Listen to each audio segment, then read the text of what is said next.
আজকে আমাদের মধ্যে অহংকার চলে আসছে। 7 আর 2 টাকার বক্তা ভুল করবে, কুফর করবে, ক্ষমা চাইতে বললে বলে কি করছি যে ক্ষমা চাইতে হবে। বাংলাদেশের মাঠে এখন কিছু গাঁজাখোর বক্তা নামছে। শুধু গাঁজাখোর না, বুদ্ধিজীবী যেগুলোকে সাইজ করছি আমি গত 16 বছর, ওগুলো তো মেয়াদ উত্তীর্ণ গাঁজাখোর ছিল। আর এগুলো যে গাঁজা খাইছে এটা মেয়াদ উত্তীর্ণ না হইলেও যে গাঁজা খাইছে এতে সন্দেহ নাই। এদেশের একজন তরুণ মুফাসসির, দ্বীনের দাঈ, মাজলুম আলেমে দ্বীন মুফতি আমির হামজা ভাই একটি সংবাদ সম্মেলন বা সাংবাদিকদের সাথে মত বিনিময় করতে গিয়ে জবানের জড়তার কারণে হোক অথবা নিজের অসতর্কতার কারণেই হোক একটু 19-20 করে উনি কথা বলে ফেলে দিয়েছেন যে নবী হলেন সংবাদবাহক, বার্তাবাহক, সেই হিসাবে নবীও সাংবাদিক ছিলেন। এই কথা বলার কারণে সোশ্যাল মিডিয়া জুড়ে এত সমালোচনা। আমরা বলতে চাই নবীর ক্ষেত্রে নবীর সম্মানের দিকে তাকায়া এমন শব্দ চয়ন করা ঠিক না যেটাতে রাসূলের সম্মান ছোট হয়, খাটো হয়। কথা বলেন ঠিক কি? এই ব্যাপারে তিনি হয়তোবা একটু ভুল করেছেন। আমার গতকালকে আমি আলোচনা শুনলাম আমির হামজা ভাই চুয়াডাঙ্গা জেলার এক মাহফিলে যায় উনি প্রকাশ্যে বলতেছেন যে আমি হয়তোবা জবানের কারণে এই কথাটা একটু 19-20 হয়ে গেছে, রাসূলের সামনে হয়তোবা একটু বেয়াদবি হয়ে গেছে, আমি আল্লাহর কাছে ক্ষমা চেয়েছি। এমনকি আমি তাহাজ্জুদ পড়ে আল্লাহর কাছে ক্ষমা চেয়েছি, আমার আল্লাহ আমাকে মাফ করে দিতেও পারেন। কিন্তু আপনারা যারা সমালোচনা করেছেন আপনাদের কি হবে? হ্যাঁ, কেউ তাকে কাফের ফতোয়া দিল, কেউ বলে আমির হামজা গাঁজা খায়। আচ্ছা বলেন তো, আমির হামজা কি গাঁজা খায়? এই কথা যিনি বলেছেন বলেন তো উনি কি ঠিক বলেছেন? সমালোচনা হবে গঠনমূলক, সমালোচনা হবে সংশোধনের উদ্দেশ্যে, সমালোচনার ভাষা হবে মার্জিত ভাষা, সাবলীল ভাষা, সুন্দর ভাষায় সমালোচনা করতে হবে। কথা বলেন কি না? আক্রমণাত্মক ভাষা ব্যবহার করা যাবে না। মাজলুম আলেমে দ্বীন আমির হামজাকে আয়না ঘরে রাখা হয়েছিল। উনি বারবার বলেছেন আমাকে 11 ঘন্টা ঝুলিয়ে রাখছিল উল্টে দিক করে। তাহলে যেই মানুষের উপর এত টর্চার করা হয়েছে, নির্যাতন করা হয়েছে, সে মানসিকভাবে হয়তোবা পুরোটা সুস্থ না। এই জন্য মানুষটাকে যা ইচ্ছে তাই বলবে। কথা কয় না কে? আল্লাহর পক্ষ থেকে যাদের উপরে ওহী নাজিল হয় আর সেই কথাগুলো মানুষের কাছে, উম্মতের কাছে প্রচার যিনি করেন তাকেই নবী বলা হয়। কথা বলেন ঠিক কিনা? এই অদৃশ্যের সংবাদ যিনি প্রচার করেন তিনি কি নবী? বলেন কি? আজকে এই কথা নিয়ে আমরা যা শুরু করেছি ভাই, এত কাদাছোড়া করলে, কাদা ছোড়াছুরি করলে, একে অপরের এত সমালোচনা করলে মানুষ আমাদেরকে কি বলবে? এই জন্য আমরা ঘৃণা ছড়াবো না। কেউ যদি ভুল করে কাছে গিয়ে সংশোধন করার চেষ্টা করব। মুফতি আমির হামজা একজন মানুষ, তারও ভুল হতে পারে, কিন্তু এটাকে নিয়ে কাফের ফতোয়া দিবেন আমির হামজা গাঁজা খায় এগুলো বলে একজন আলেমের সম্মান ছোট করা যাবে না। কথা বলেন ঠিক কিনা? এখন আমার বিশ্বাস গাজীপুরের মাটিতে কোনো মুনাফিকের জায়গা নাই। কথা বলেন ঠিক কিনা? তাহলে সরাসরি আল্লাহর কোরআন থেকে তাফসীর হবে। শুনতে রাজি আছেন? সূরাটির নাম সূরা আল মুমিনুন, কুরআনুল কারীমের 23 নম্বর সূরা। মোট আয়াত আছে 118, রুকু আছে 6টি। বিশ্বনবীর মক্কার জিন্দেগিতে আল্লাহ তাআলা এই সূরাটি নাজিল করেছেন। 18 নম্বর পারার প্রথম সূরা আর কুরআনুল কারীমের 23 নম্বর সূরা। সূরা নাম্বার 23 বাতিলেরা হবে সাইজ ইনশাআল্লাহ। বলেন তাহলে সূরার নাম কি বললাম? সূরা আল মুমিনুন। আল্লাহ পাক তার বিশ্বাসী বান্দাদের জন্য সূরা আল মুমিনুন নাজিল করেছেন। যারা অবিশ্বাসী কাফের এদের জন্য আল্লাহ পাক একটি সূরা নাজিল করেছেন। সূরার নাম কি? কুল ইয়া আইয়ুহাল কাফিরুন। যারা কাফের এদের জন্য আল্লাহ রাব্বুল আলামিন এই সূরা নাজিল করেছেন। সূরাটির নাম কাফিরুন। অবিশ্বাসী বান্দাদের জন্য আল্লাহ পাক সূরা কাফিরুন নাজিল করেছেন। বিশ্বাসী বান্দাদের জন্য আল্লাহ রাব্বুল আলামিন সূরা আল মুমিনুন নাজিল করেছেন। যারা হলো দুদুল্যমান, দুই নৌকে পা দিয়ে চলে, মুখে বলে একটা, অন্তরে আরেকটা, দুমুখ সাপ, বৃষ্টি যেই দিকে ছাতা ধরে সেই দিকে গুলালো মার্কা, সব তরকারি তো চলে। ওদের নাম কি? গাজীপুরে বসবাস করেন আর এত আস্তে কথা বললেন, আপনারা কি আমার কথাটা বুঝতে পারেন না? মুখে বলে একটা, অন্তরে আর একটা, বৃষ্টি যেদিকে ছাতা ধরে সেদিকে, গুলালু মার্কা, সব জায়গাতেই চলে। ওর নাম কি গো? মাশাআল্লাহ, এইবার আওয়াজ ঠিকঠাক হয়েছে। আমি করবো আওয়াজ, আপনারা দেবেন আওয়াজ, জবাব দিবেন ঠিক ঠিক, আলোচনা হবে কমপ্লিট। শ্রোতাদের স্পিরিটে বারে বক্তার হিট, আলোচনা হবে জায়গা মতো ফিট। আগে বলতাম কিছু আজ প্যান্ডেলে, কিছু আজ অ্যাঙ্গেলে, একেবারে অ্যাঙ্গেলে না, যা বলবো সব ডাইরেক্ট। অ্যাঙ্গেলে বলার দিন শেষ, ডাইরেক্ট বলার বাংলাদেশ। কথা বলা ঠিক কিনা? মুসলমানের কখনো ভয় নাই। কথা বলা ঠিক কিনা? মুসলমান কাপুরুষের জাতি নয়, মুসলমান বীরের জাতি। কথা বলা ঠিক কিনা? বাঁচতে হলে বাঘের মতো বাঁচবো, বিড়ালের মতো বাঁচতে চাই না। কথা বলা ঠিক কিনা? মুসলমান এমন জাতি, মুসলমান যদি নারায়ে তাকবীর হুঙ্কার দিয়ে ময়দানে নামে, জালেম বেঈমানেরা পালানোর গর্ত খুঁজে পাবে না। কথা বলা ঠিক কিনা? মুসলমানের আওয়াজ দিতে হবে। একটা আওয়াজে অনেক কিছু ঘটতে পারে। কথা বলা ঠিক কিনা? সম্মানিত ভাইয়েরা আমার, একটু অপেক্ষা করেন, সামনের দিকে যাই।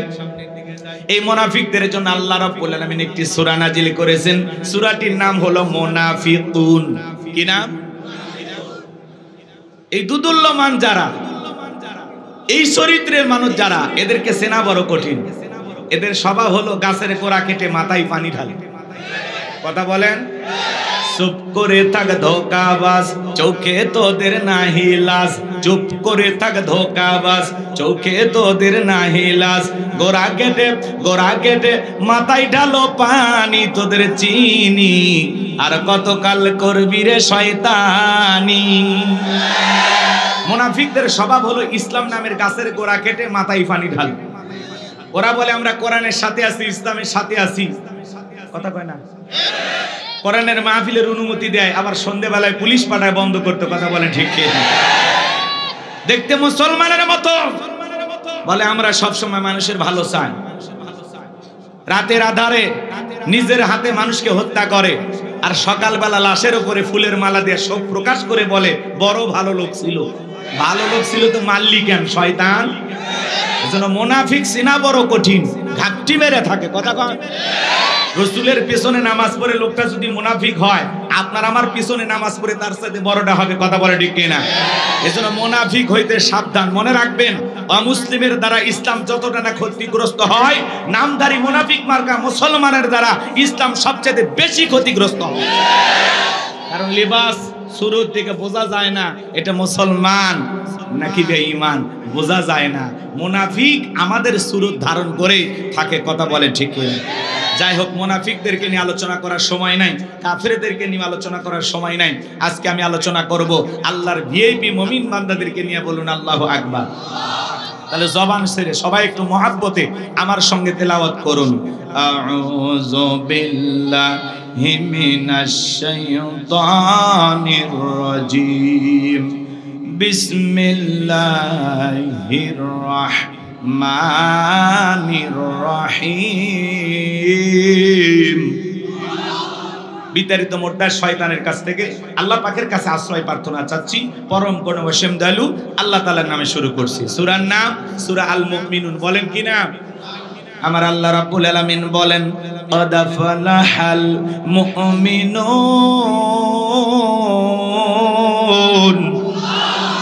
যে কোনো আয়াত বা সূরা তাফসীর করতে হলে কোন প্রেক্ষাপটে কোন সময় আল্লাহ তাআলা সেই সূরাটি বা আয়াতটি নাজিল করেছেন, সেই নাজিলের প্রেক্ষাপট জানা দরকার আছে না নাই? আরবিতে বলা হয় শানে নজুল। যদি শানে নজুল আলোচনা করা হয় তাহলে তাফসীর বুঝতে সহজ হয়। তাহলে সূরা আল মুমিনুন বিশ্বনবীর উপরে আল্লাহ তাআলা কোন প্রেক্ষাপটে কোন সময় নাজিল করেছেন, সেই নাজিলের প্রেক্ষাপট জানার দরকার আছে না নাই? আমি একটু তুলে ধরবো, কষ্ট হবে না তো ইনশাআল্লাহ? সংক্ষিপ্ত করে বলবো যেহেতু সময় কম, যতটুকু না বললেই নয়। সম্মানিত ভাইয়েরা আমার, দিল দিয়া কথাগুলো বোঝার চেষ্টা করবেন। বিশ্বনবীর প্রিয় সাহাবী হযরত ওমর ফারুক ডেকে বলেন, আমি মৌমাছির গুনগুন আওয়াজ শুনলাম। ডানে তাকায় মৌমাছি নাই, বামে তাকায় মৌমাছি নাই। বিশ্বনবীর চেহারা মোবারকের দিকে তাকায় দেখি নবীজি ফিসফিস করে কি যেন তেলাওয়াত করতেছেন। হযরত ওমর ডেকে বলেন, আমার বোঝার বাকি রইল না। আসমান থেকে নবীজির উপরে কোরআনুল কারীম নাজিল হচ্ছে, আর বিশ্বনবী কোরআনুল কারীম রিসিভ করতে ব্যস্ত। বলুন সুবহানাল্লাহ। মৌমাছির গুনগুন আওয়াজ হইলে, বনবন আওয়াজ হইলে কোরআনুল কারীম নাজিল হয়। দপ্তরি ছুটির ঘন্টায় বারে মানে টন টন আওয়াজ হইলে কোরআনুল কারীম নাজিল হয়। নবীজি যখন ঘোড়ার উপরে থাকতেন, ওই সময় যদি কোরআনুল কারীম নাজিল হইতো, ওহির ভারে ঘোড়ার পা গুলো বালুর ভিতরে ডেবে যেত। বলেন আল্লাহু আকবার।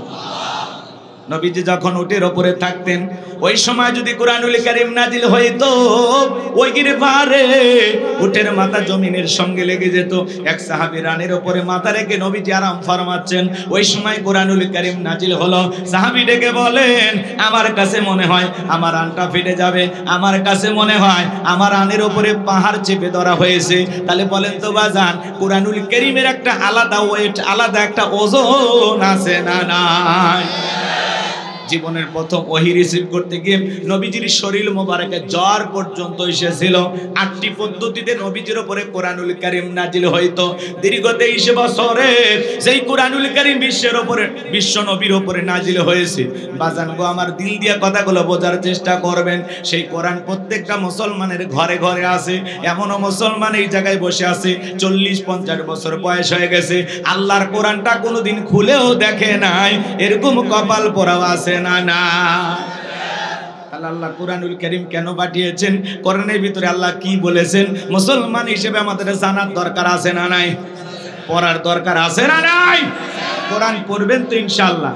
আল্লাহ যেন আমাদের সবাইকে কোরআন পড়নেওয়ালা মানুষ হিসাবে কবুল করে নেন। জোরে বলেন আমিন। লম্বা হবে, আমি লম্বা করব না। হযরত ওমর ফারুক ডেকে বলেন, নবীজির কুরআনুল কারীম রিসিভ করা শেষ হয়ে গেল। বিশ্ব নবী সাহাবায়ে কিরামদের দিকে মুখ করে ডেকে বলেন, আমার সাহাবীরা, এই মাত্র আসমান থেকে জিবরাইল এসে আমার উপরে সূরা আল মুমিনুনের 10টি আয়াতে কারিমা নাযিল করে জানায় দিয়ে গেলেন, নবী গো, এই 10টি আয়াতের ভিতরে আল্লাহ রাব্বুল আলামিন তার আদরের মুমিন বান্দাদের জন্য 7টি কোয়ালিটি নিয়ে আলোচনা করেছেন, 7টি গুণাবলী নিয়ে আলোচনা করেছেন। কোন মুমিন যদি এই 7টি গুণে গুণান্বিত হতে পারে, 7টি গুণ দিয়ে তার জীবনটাকে সাজাইতে পারেন, আমার আল্লাহ রাব্বুল আলামিন বলেন, উলাইকা হুমুল ওয়ারিসুন আল্লাযীনা ইয়ারিসুনাল ফিরদাউস হুম ফিহা খালিদুন। আমার আল্লাহ রাব্বুল আলামিন বলেন, তারাই হবেন উত্তরাধিকারী জান্নাতুল ফেরদাউসের। সেখানে তারা চিরকাল বসবাস করবেন। আমার আল্লাহ কোনোদিন তাদেরকে জান্নাত থেকে বের করে দেবেন না। বলুন সুবহানাল্লাহ। ভাইরা আমার, দিল দিয়ে কথাগুলো বোঝার চেষ্টা করবেন। বাবা মারা গেলে ওয়ারিশ সূত্রে সন্তান যেরকম বাবার সম্পত্তির ভাগ পায়, কোন মুমিন যদি এই 7টি গুণে গুণান্বিত হতে পারে, 7টি গুণ দিয়ে তার জীবনটাকে সাজাইতে পারেন, আমার আল্লাহ রাব্বুল আলামিন তাকে জান্নাতুল ফেরদাউসের ওয়ারিশ বানায়া দিবেন। বলুন সুবহানাল্লাহ। কারা কারা জান্নাতে যেতে চান? 2 হাত তুলে আল্লাহকে দেখান। আল্লাহ আমাদের সবাইকে জান্নাতি মানুষ হিসেবে কবুল করুন। জোরে বলুন আমিন। আর একটু জোরে বলুন আমিন। আরো একবার বলুন আমিন। এবার 7টা আঙ্গুল দেখান। জান্নাতে যেতে হলে কয়টা গুণাবলী? 7টি। জোরে বলেন কয়টি? আরো জোরে। জোরে হলো না, উঠেই যাবে। হ্যাঁ, একটু মিছিল করার অভ্যাস করেন। 16 বছর মিছিল করতে পারেননি, সামনে 16 বছরের কাজা আদায় করা লাগবে।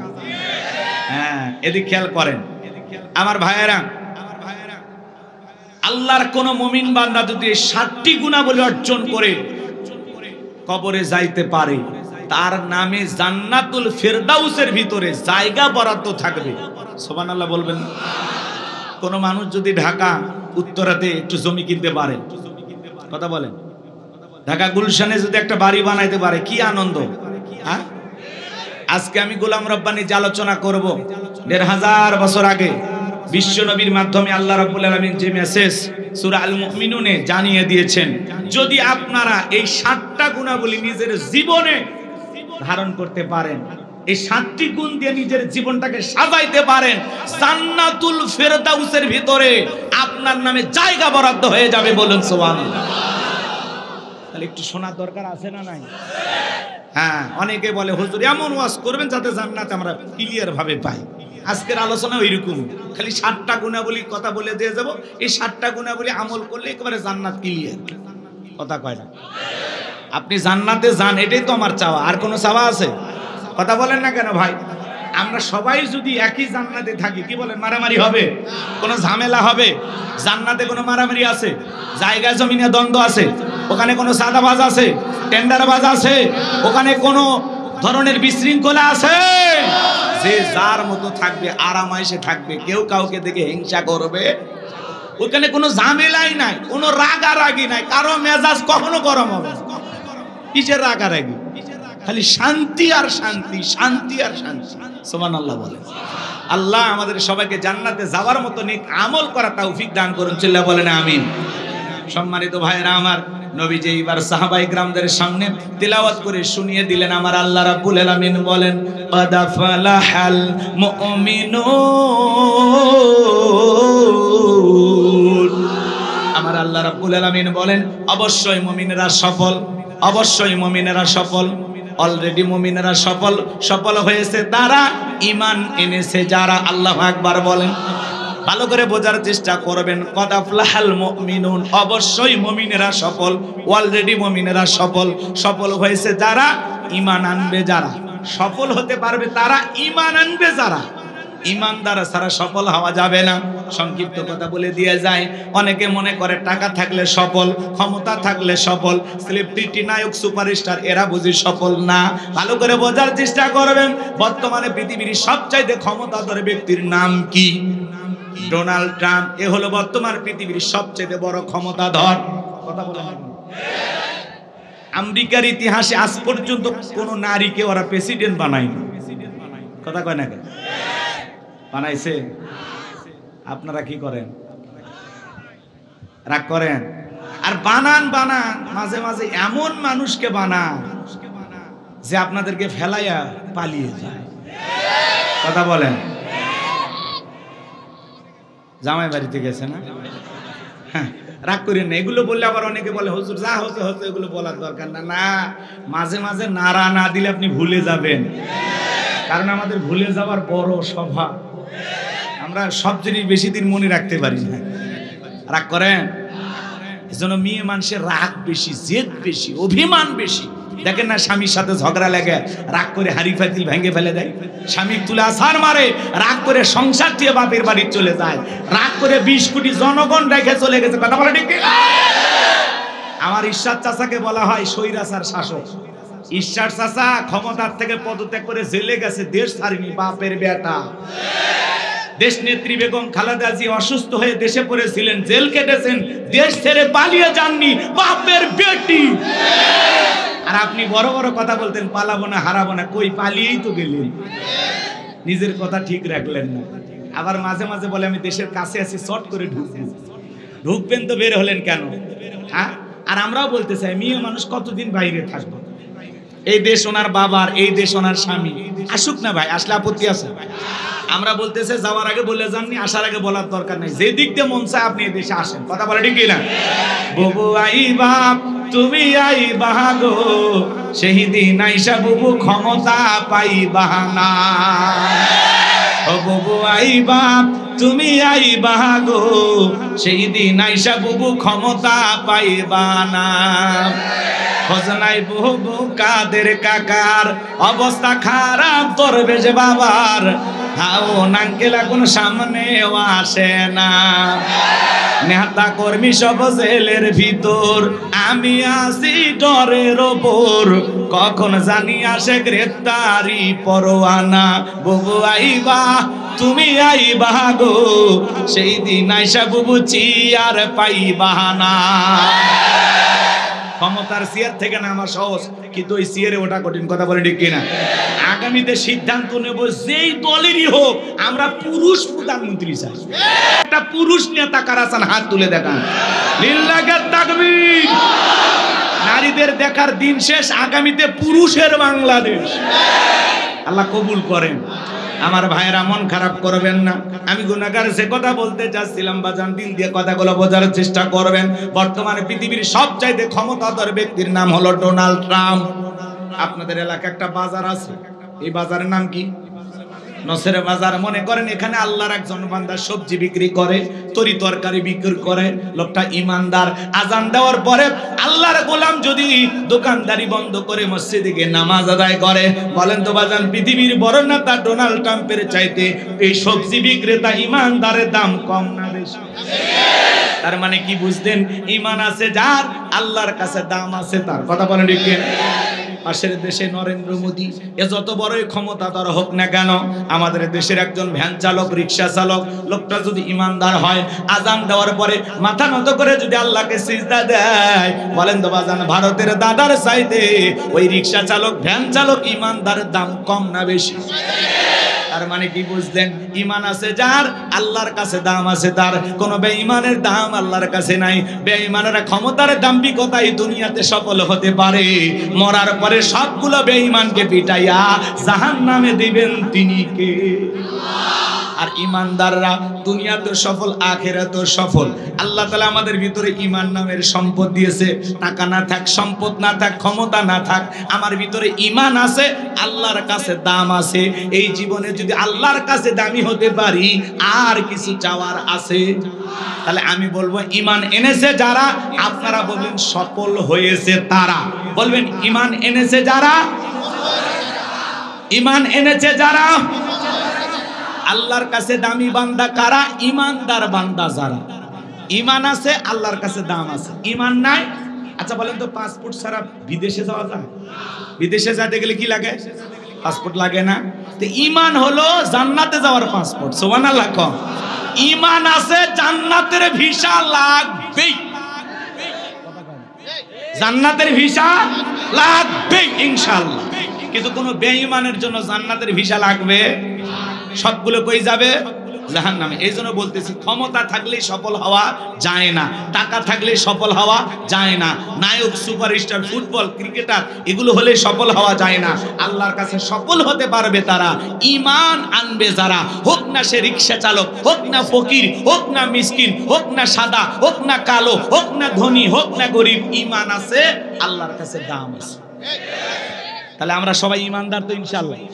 এজন্য আল্লাহ রাব্বুল আলামিন বলেন কদ আফলাহাল মুমিনুন, অবশ্যই মুমিনেরা সফল, অলরেডি মুমিনেরা সফল। ভালো করে বোঝার চেষ্টা করবেন। ঈমান আনার পরে আল্লাহ রাব্বুল আলামিন আপনাকে আমাকে যে দায়িত্ব দিলেন, গভীর মনোযোগ দিয়ে কথাগুলো শুনে যাবেন। ছোট্ট একটা প্রশ্ন আপনাদেরকে করি। একজন অমুসলিম জোহরের নামাজের পূর্বে ঈমান গ্রহণ করেছে, ওই ব্যক্তির উপরে জোহরের সালাত আদায় করা কি? মাশাআল্লাহ, চমৎকার শ্রোতা। গাজীপুরের মানুষ তো খুব চালাক। শ্রোতারা যদি চালাক হয়, ওয়াজ করে শান্তি পাওয়া যায়। কইতে কলিকাতা বুঝে নাই, কথা বলেন ঠিক কিনা? তাহলে ঈমান আনার পরেই মুমিন জীবনের সবচেয়ে গুরুত্বপূর্ণ ইবাদতের নাম হলো নামাজ। জোরে বলেন কি? আল্লাহ পাক যখন মুমিনদের 7টি গুণাবলী, 7টি কোয়ালিটি নিয়ে আলোচনা শুরু করলেন, 1 নাম্বার আল্লাহ তাআলা সালাত দিয়ে শুরু করেছেন। বলেন আল্লাহু আকবার। যুবক যারা আছো, নিরাশ হয় না। তোমরা যুবক, আমিও যুবক, তোমাদের মনের দুঃখটাকে আমি বুঝি। তোমাদের জন্য স্পেশাল আলোচনা মাথার মেমোরিতে সেভ করা আছে, সময় মতো ডাউনলোড দিয়ে শোনায় দেবো ইনশাআল্লাহ। মা বোন যারা ওয়াজ শুনতেছেন, মা আপনারা একেবারে নিরাশ হবেন না, আপনাদের জন্য স্পেশাল কিছু আলোচনা হবে ইনশাআল্লাহ। কষ্ট হচ্ছে? তাহলে একটু সময় দেওয়া দরকার আছে না নাই? যুবকদের জন্য স্পেশাল কিছু আলোচনা হবে। মুমিন বান্দার 4 নাম্বার গুণাবলীতে যা খালি যুবকদের ওয়াজ। কার ওয়াজ? ইনশাআল্লাহ। একটু অপেক্ষা করেন বাজান গো আমার, গভীর মনোযোগ দিয়ে কথাগুলো শুনে যান। তাহলে মুমিন বান্দার 1 নাম্বার গুণাবলী, আল্লাহ রাব্বুল আলামিন বলেন আল্লাযীনা হুম ফি সালাতিহিম খাশিউন।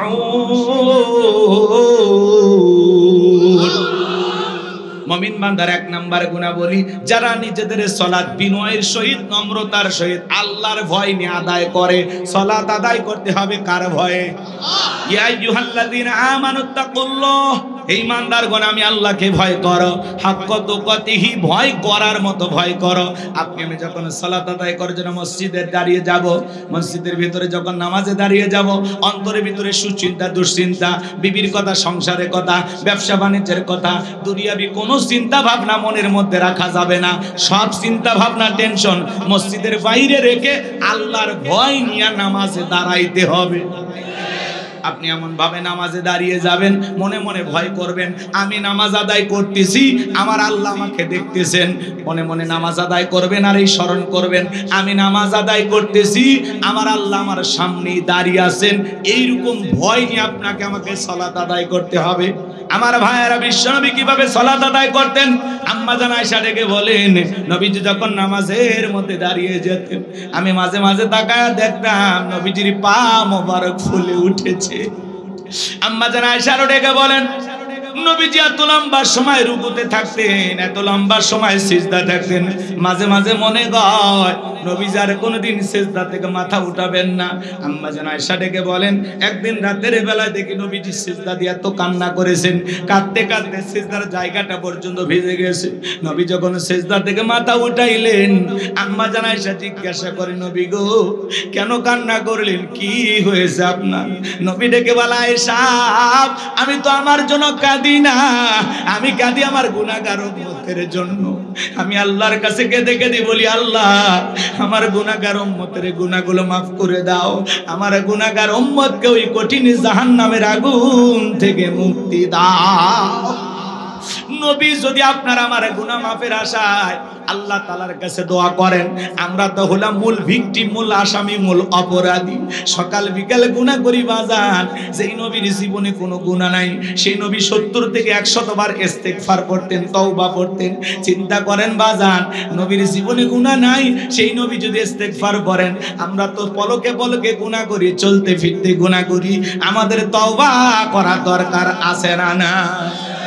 নিজেদের গুনাহ মাফের জন্য সিজদা দিয়ে কান্না করতে হবে কার কাছে? 5 ওয়াক্ত সালাত, এটা তো ডিউটি, এটা তো অবশ্যই আপনাকে পালন করাই লাগবে। 5 ওয়াক্ত সালাত নফল না ফরজ? একটু জোরে বলেন। এ বাজান মন খারাপ করবেন না। সবচেয়ে আফসোসের কথা হলো, মুসলমানের কাছে যদি নামাজের ওয়াজ করা লাগে, এর চাইতে বড় দুঃখ আর নাই। ভালো করে বোঝার চেষ্টা করবেন গাজীপুরের মুসলমান ভাইয়েরা, 5 ওয়াক্ত সালাত এটা তো রবের বাধ্যতামূলক অর্ডার, অবশ্যই আপনাকে আদায় করা লাগবে। 5 ওয়াক্ত সালাত আদায় করা লাগবে।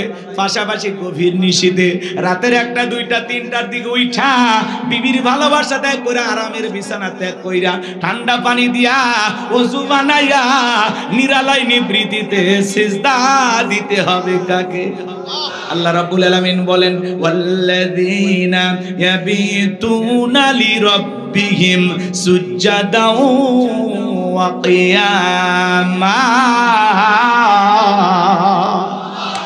সূরা ফুরকানের ভিতর আল্লাহ পাক জানিয়ে দিলেন, যারা রাত্রি জাগরণ করে আমি আল্লাহকে সিজদা দেয়, আমি আল্লাহর জন্য দণ্ডায়মান হয়ে যায়। গভীর নিশীথে দুনিয়ার অফিস আদালত বন্ধ, আরামের বিছানা ত্যাগ কইরা, বিবির ভালোবাসা ত্যাগ কইরা আপনি নিরালায় একা একা যাই নামাজে দাঁড়ায় গেছেন। এই নামাজ দুনিয়ার কাউকে দেখানোর জন্য নয়, এই নামাজ হলো একমাত্র আল্লাহর সন্তুষ্টি অর্জনের জন্য। এই নামাজ হলো একমাত্র আল্লাহকে খুশি করার জন্য। কথা বলেন ঠিক কিনা? বলেন না, সালাতি ওয়া নুসুকি ওয়া মাহইয়ায়া ওয়া মামাতি লিল্লাহি রাব্বিল আলামিন। সূরা আনআম আয়াত নাম্বার 162 আল্লাহ রাব্বুল আলামিন জানিয়ে দিলেন, নবীজি আপনি বলুন, আমার নামাজ, আমার কুরবানি, আমার জীবন, আমার মরণ লিল্লাহি রাব্বিল আলামিন, আসমান জমিনের প্রতিপাল করে জন্য। তাহলে মুমিন জীবনের সব ইবাদত হবে কার জন্য? গভীর নিশীথে কোন বান্দা যদি তাহাজ্জুদের দায় নামাজে দাঁড়ায়, আপনি যখন সিজদায় গিয়ে ফিসফিস করে আল্লাহর কাছে যা বলবেন, আপনার ওই সিজদায় গিয়ে ফিসফিস করা আওয়াজ আল্লাহ পাক আরশে আজিমে বৈশা শুনতে পায়। যারা গভীর নিশীথে তাহাজ্জুদের সালাত আদায় করে, এরা আল্লাহর প্রিয় হতে পারে। যারা তাহাজ্জুদের সালাত আদায় করে, এরা আল্লাহর কাছে চাইতে দেরি, আল্লাহ এদেরকে দিতে দেরি করবে না। কথা বলেন ঠিক কি না? তাহলে আল্লাহর প্রিয় যারা, তারা তাহাজ্জুদের জায়নামাজে চোখের পানি ছেড়ে দিয়ে আল্লাহর কাছে কান্না করবে, জাহান্নাম থেকে বাঁচার জন্য আল্লাহর কাছে দোয়া করবে। আমার ভাইয়েরা, রিজিক আল্লাহর কাছে চাইতে হবে। আপনার যদি একটা জুতার, যদি স্যান্ডেলের যদি একটা ফিতাও লাগে, তবুও চাইতে হবে কার কাছে? দুনিয়ার কারো কাছে চাইবো না, আমরা চাইবো কার কাছে? আল্লাহর কাছে চাইলে আল্লাহ ফেরত দেবে। আল্লাহর কাছে কেউ চাইয়া খালি হাতে ফিরে আসতে পারে? অবশ্যই আল্লাহ তার বান্দাকে দেবেন। এজন্য বাজান গো আমার, এমন একজন আল্লাহ পেয়েছি, এমন এক আল্লাহ পেয়েছি বাজান গো আমার। পৃথিবীতে অপরাধী খোঁজা হয় শাস্তি দেওয়ার জন্য, কিন্তু আমার আল্লাহ এত দয়া, এত মায়া, আল্লাহ তার অপরাধী গুনাহগার বান্দাকে ডাক দিয়ে খোঁজে, তাকে মাফ করে দেওয়ার জন্য। বান্দা গুনাহ করেছে, তওবা করে ফিরে আসলে খুশি হয় কে? আর একটু জোরে বলেন কি? আমার ভাইয়েরা, এজন্য আল্লাহ তাআলার কাছে তওবা করে ফিরে আসতে হবে। তাহলে গভীর নিশীথে তাহাজ্জুদের নামাজ আদায় করে যারা, আল্লাহর প্রিয় গোলাম হতে পারবে তারা। আল্লাহর বান্দা তাহাজ্জুদ পড়ে, আর কিছু কিছু দুষ্ট যুবক আছে ইউটিউব ইন্টারনেট ঘাটাঘাটি করে সারা রাত মোবাইলে চ্যাটিং কইরা ফজরের আজান হয় যখন, ওই হাইব্রিড যুবক ঘুমাইতে যায় তখন নামাজও পড়ে না। যুবক রে, এই ঘুম ভাঙলে সকাল, না ভাঙলে পরকাল। কথা বলেন, কেমন করে ঘুমাও তুমি ওরে গাজীপুরের যুবক, কেমন করে ঘুমাও তুমি ফজর করে কাজা? এমন তো হতে পারে ও তোমার জোহরে জানাজা, এমন তো হতে পারে ও তোমার জোহরে জানাজা। যুবক, এখনো সময় আছে, ফিরে আসার দরকার আছে না নাই? ফজর পরে ঘুমানোর দরকার আছে না নাই? ফজর পরে তাড়াহুড়া করে ঘুমাবেন না, কিছু সময় একটু হাঁটা চলাচল করবেন, এরপরে 1-1.5-2 ঘন্টা দেরি করে ঘুমাবেন। ফজর পরেই ঘুমাবেন না, একটু সময় নিয়ে চলাচল করবেন, কোরআন তেলাওয়াত করবেন, জিকির করবেন, এরপরে ঘুমাবেন ইনশাআল্লাহ। কষ্ট হচ্ছে আমার কথা, কি বিরক্ত হচ্ছেন আপনারা? তাহলে মুমিন বান্দার 1 নম্বরে গুনাহ বলি, আল্লাযীনা হুম ফি সলাতিহিম খাশিউন, যারা নিজেদের সালাত বিনয়ের সহিত, নম্রতার সহিত আল্লাহর ভয় নিয়ে আদায় করে। নামাজের মতো আদায় করা লাগবে বাজান গো আমার। নামাজ যেমন তেমন আদায় করলে হবে না। জোহরের 4 রাকাত সুন্নাত, ইমাম আর মুসল্লি একসাথে নিয়ত পেতেছে, ইমামের 2 রাকাত হওয়ার আগে মুসল্লি 4 রাকাত শেষ।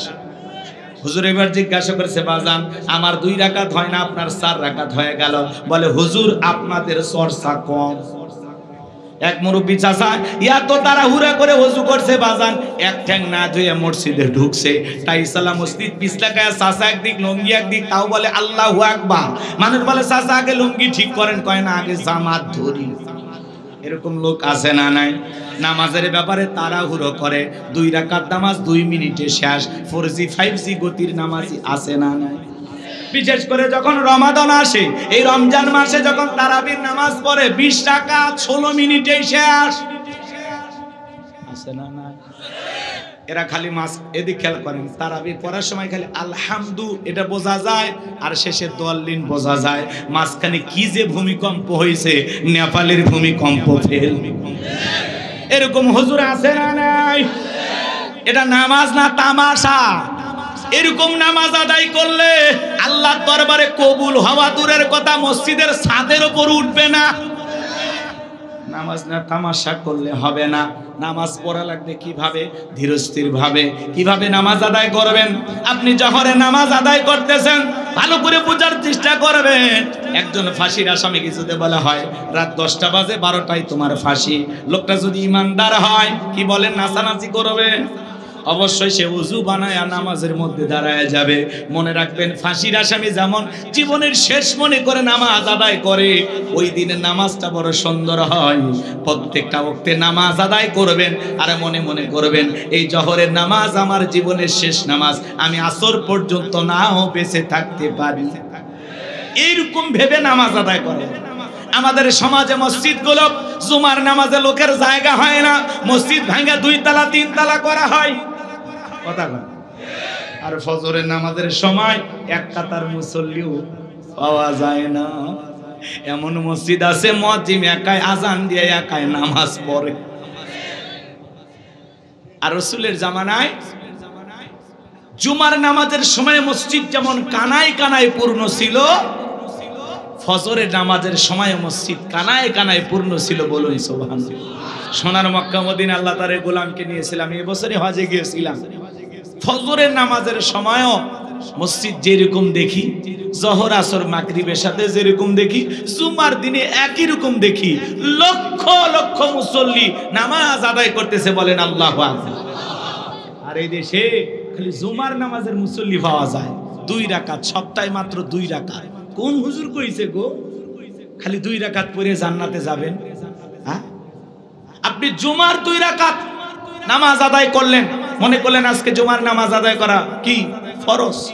তাহলে আসর কথা কয় না, মাগরিব, এশা, ফজর, এগুলোর গুরুত্ব নাই কেন? বলেন, এগুলোর গুরুত্ব নাই কেন আপনার কাছে? আপনি কি মুসলমান দাবি করেন? ভালো হয়ে যান, এখনো সময় আছে, ভালো হয়ে যান। নিজের বিবেককে প্রশ্ন করেন, আমি যেভাবে আল্লাহর গোলামি করতেছি, আসলে কি এই গোলামির দ্বারা জান্নাতে যেতে পারবো? আমি যেভাবে গোলামি করতেছি, আমার আল্লাহ কি আমার গোলামি দেখে খুশি? একটু নিজেকে নিজেই প্রশ্ন করবে। এই যুবক, এই বসে যান। বাপ বেটা কি চলে যাওয়ার নিয়ত করছেন? এখনো কিন্তু 12:30 বাজেনি। রাগ করতেছেন আপনারা? গভীর মনোযোগ দিয়ে কথাগুলো শুনে যান বাজান। নামাজের কথা বললে অনেকের কাছে ভালো লাগবে না, কারণ সবাই নামাজ পড়ে। সবাই নামাজ পছন্দ করে। ভালো করে বোঝার চেষ্টা করবেন বাজান। এমন ভাবে নামাজ আদায় করবেন প্রত্যেকটা ওয়াক্তে, মনে রাখবেন নামাজের মতো যদি নামাজ আদায় করতে পারেন, আপনার জীবনের সালাতগুলো যদি আল্লাহর দরবারে কবুল হয়, তাহলে রুকুর মতো রুকু করা লাগবে একটু সময় নিয়ে, সিজদা করা লাগবে একটু সময় নিয়ে। শুধু তাড়াহুড়ো করে নামাজ আদায় করলে হবে না। নবীজির সাহাবীরা কিভাবে নামাজ আদায় করতেন?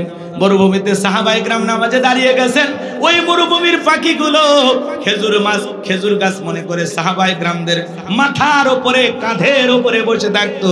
নবীর সাহাবীরা নামাজে এত মনোযোগ, কাঁধে পাখি পড়ে থাকে, তারপরেও তারা টের পাইতো না।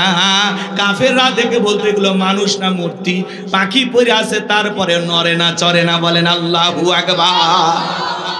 আর আপনার আমার গায়ে পাখি পড়া তো দূরের কথা, একটা মশা পড়লে এই হাত এই জায়গায় নিয়ে যায়, আগে মশা মারে তারপরে সূরা ধরে। কথা বলেন ঠিক না?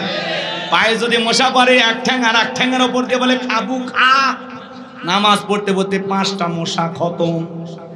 কি বলেন? এরকম আছে না? নাই আমার ভাইয়েরা, এরকম নামাজ আমাদের। আর নবীর সাহাবীরা কিভাবে নামাজ আদায় করতেন, নামাজে কতটা মনোযোগ ছিল সাহাবায়ে কেরামদের। আমি নামাজ নিয়ে যদি 2 ঘন্টা ওয়াজ করি শেষ হবে না বাজান। এত সময় আপনাদের হাতেও নাই, আমার হাতেও নাই। শুধু অনুরোধের ভাষায় একটি কথা আপনাদেরকে বলে যাই, বলেন তো বাজান, নিয়মিত আমাদের নামাজ আদায় করা দরকার আছে না নাই? জিহাদের ময়দানে নবীজি রাতের বেলায় 2 জন সাহাবীকে পাহারাদার নিযুক্ত করলেন। এইবার 2 জন সাহাবী দাঁড়িয়ে পাহারা দিতেছেন। এক সাহাবী আর এক সাহাবীকে ডেকে বলতেছেন, ভাই খামাকা 2 জন রাত জায়গা লাভ কি? আপনি বিশ্রাম করেন, আমি পাহারা দেই, আবার আমি বিশ্রাম করব, আপনি পাহারা দেবেন। ডিউটিটা তারা ভাগ করে নিলেন। এইবার এক সাহাবী বিশ্রামে চলে গেলেন, আর একজন সাহাবী চিন্তা করলেন, খামাকা দাঁড়িয়ে থেকে অপচয় সময় নষ্ট করে লাভটা কি? সময়টা একটু নামাজের ভিতরে কাটায় দেই। এই কথা ভেবে নবীর প্রিয় সাহাবী নামাজের মধ্যে দাঁড়িয়ে গেলেন। কাফেররা চিন্তা করলো, দূর থেকে এটা মানুষ না গাছ বোঝা যায় না, একটা তীর নিক্ষেপ করেছেন, ওই তীরটা এসে নবীর সাহাবীর ডান হাতের ভিতরে ঢুকে গেছে। আর একটা তীর নিক্ষেপ করেছেন, বাম হাতের ভিতরে ঢুকে গেছে। নবীর সাহাবী নামাজ শেষ করলেন, ওই সাহাবীকে ডেকে দিয়ে বলেন, ভাই তাড়াতাড়ি ঘুম থেকে জাগ্রত হন। কি হয়েছে? বলে, আপনি যখন বিশ্রাম করতে গেলেন, আমি যখন একটু আপনার দেয়া শিডিউল অনুযায়ী ডিউটিটা ভাগ করে নিয়ে আমি যখন পাহারা দিতেছিলাম, মনে করলাম খামাকা দাঁড়াইয়া অপচয় সময় নষ্ট করে লাভটা কি? নামাজের মধ্যে কাটায়া দেই। এই কথা ভেবে আমি নামাজে দাঁড়িয়ে গেছি। এই সুযোগে কাফির আমাকে তীর নিক্ষেপ করেছে, তাড়াতাড়ি করে আমার শরীর থেকে তীরগুলো বের করে দেন। আমি আপনার কাছে একটা কথা বলতে চাই ভাই, আজকে আমি নামাজের মধ্যে এত মজা পাচ্ছিলাম, আমি যদি রাসূলুল্লাহর পাহারাদার না হইতাম, সাহাবায়ে কেরামদের যদি পাহারাদার না হইতাম, আজকে নামাজের ভিতরে আমার এত মজা লাগতেছিল, নামাজ পড়তে এত ভালো লাগতেছিল। ওই তীর এসে যদি আমার কলিজাটা ছিদ্র করে পাশ ও পাশ করে দিত, তবু আজকে আমি নামাজ ছাড়তাম না। নামাজ এত মজা লাগতেছিল, কিন্তু আমি রাসূলুল্লাহর পাহারাদার। আমি যদি নামাজের সময়টা কাটায় দেই, এই সুযোগে কাফের আক্রমণ করে যদি নবীকে হত্যা করে, আল্লাহর কাছে কিয়ামতে কি জবাব দেব? এই জন্য আমি দ্রুত নামাজটা শেষ করলাম। তীর এসে ঢুকে গেছে, এরপরেও নামাজ ছাড়ে না। আর নামাজ পড়তে কি মজা লাগতেছিল, বলে তীরটা যদি কলিজায় লাগতো, তবু আজকে আমি নামাজ ছাড়তাম না। এত নামাজের ভিতরে স্বাদ পাইছে, সুবহানাল্লাহ বলে। আর আমরা মসজিদে ঢুকতে দেরি, বেরোতে দেরি নাই, মসজিদে মনে হয় মন থাকতেই চায় না। এই কথা বলে না কেন আপনারা?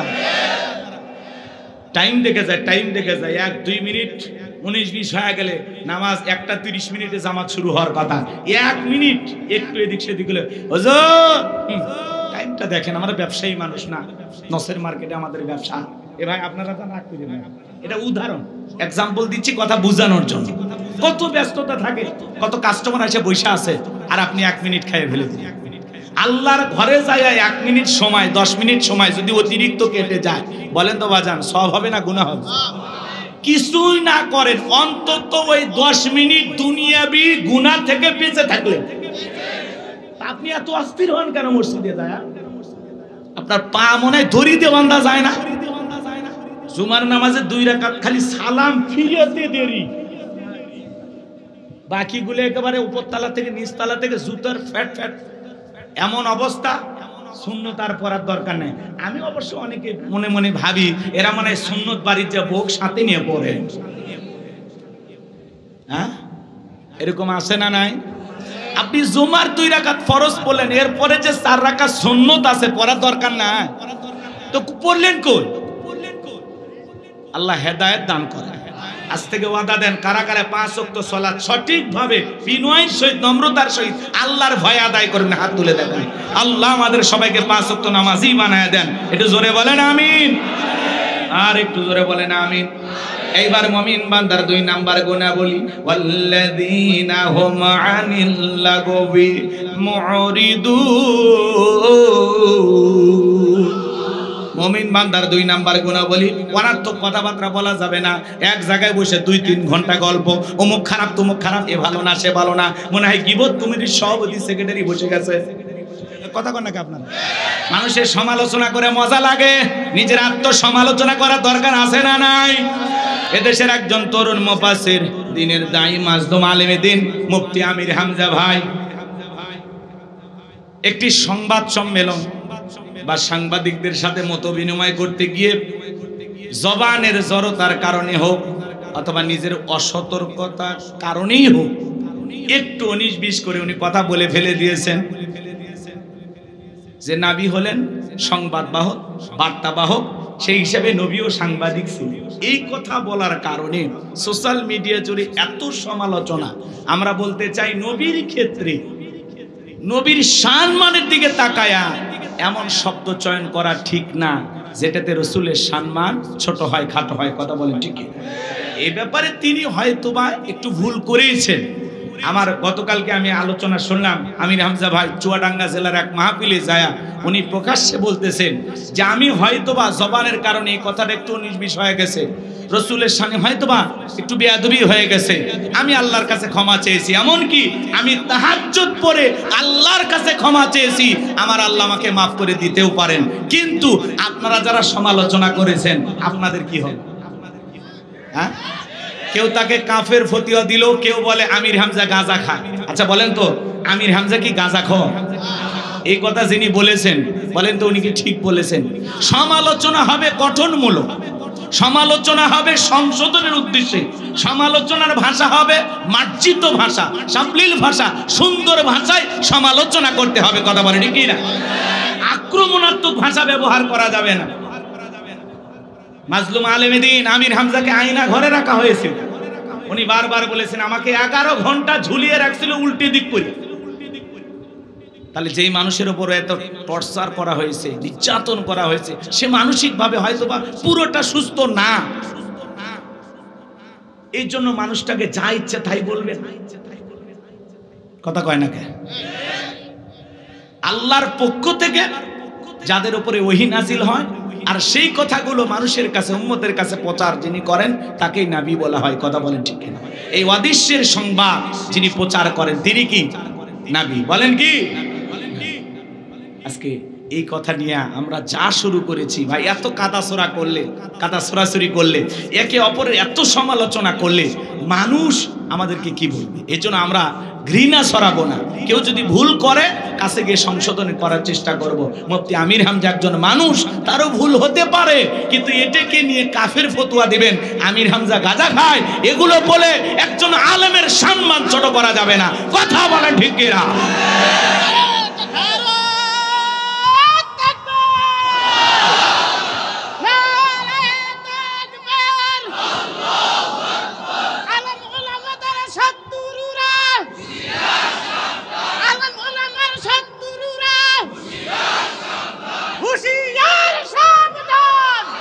আমার ভাইয়েরা, মুফতি আমির হামজার পিছনে এত সমালোচনা কেন জানেন? মূল কথা হলো আজ থেকে চিন্তা করবেন কয়েক মাস আগেও কিন্তু তার এত সমালোচনা ছিল না, শুধুমাত্র এমপি পদপ্রার্থী হওয়ার কারণে যে একজন আলেম এমপি পদপ্রার্থী হয়েছে, আল্লাহ যদি বিজয়ের মালা পরাইয়া সংসদ পর্যন্ত চলে যায়, অনেক রামবামের ঘুম হারাম হবে। কথা বলে ঠিক কিনা? অনেক হুজুর পর্যন্ত এটা মানতে পারতেছে না যে আমির হামজা সংসদে যাবে। আরে ভাই আপনিও যান, আপনিও এমপি হয়ে চলে যান না সংসদে, সমস্যা কথা?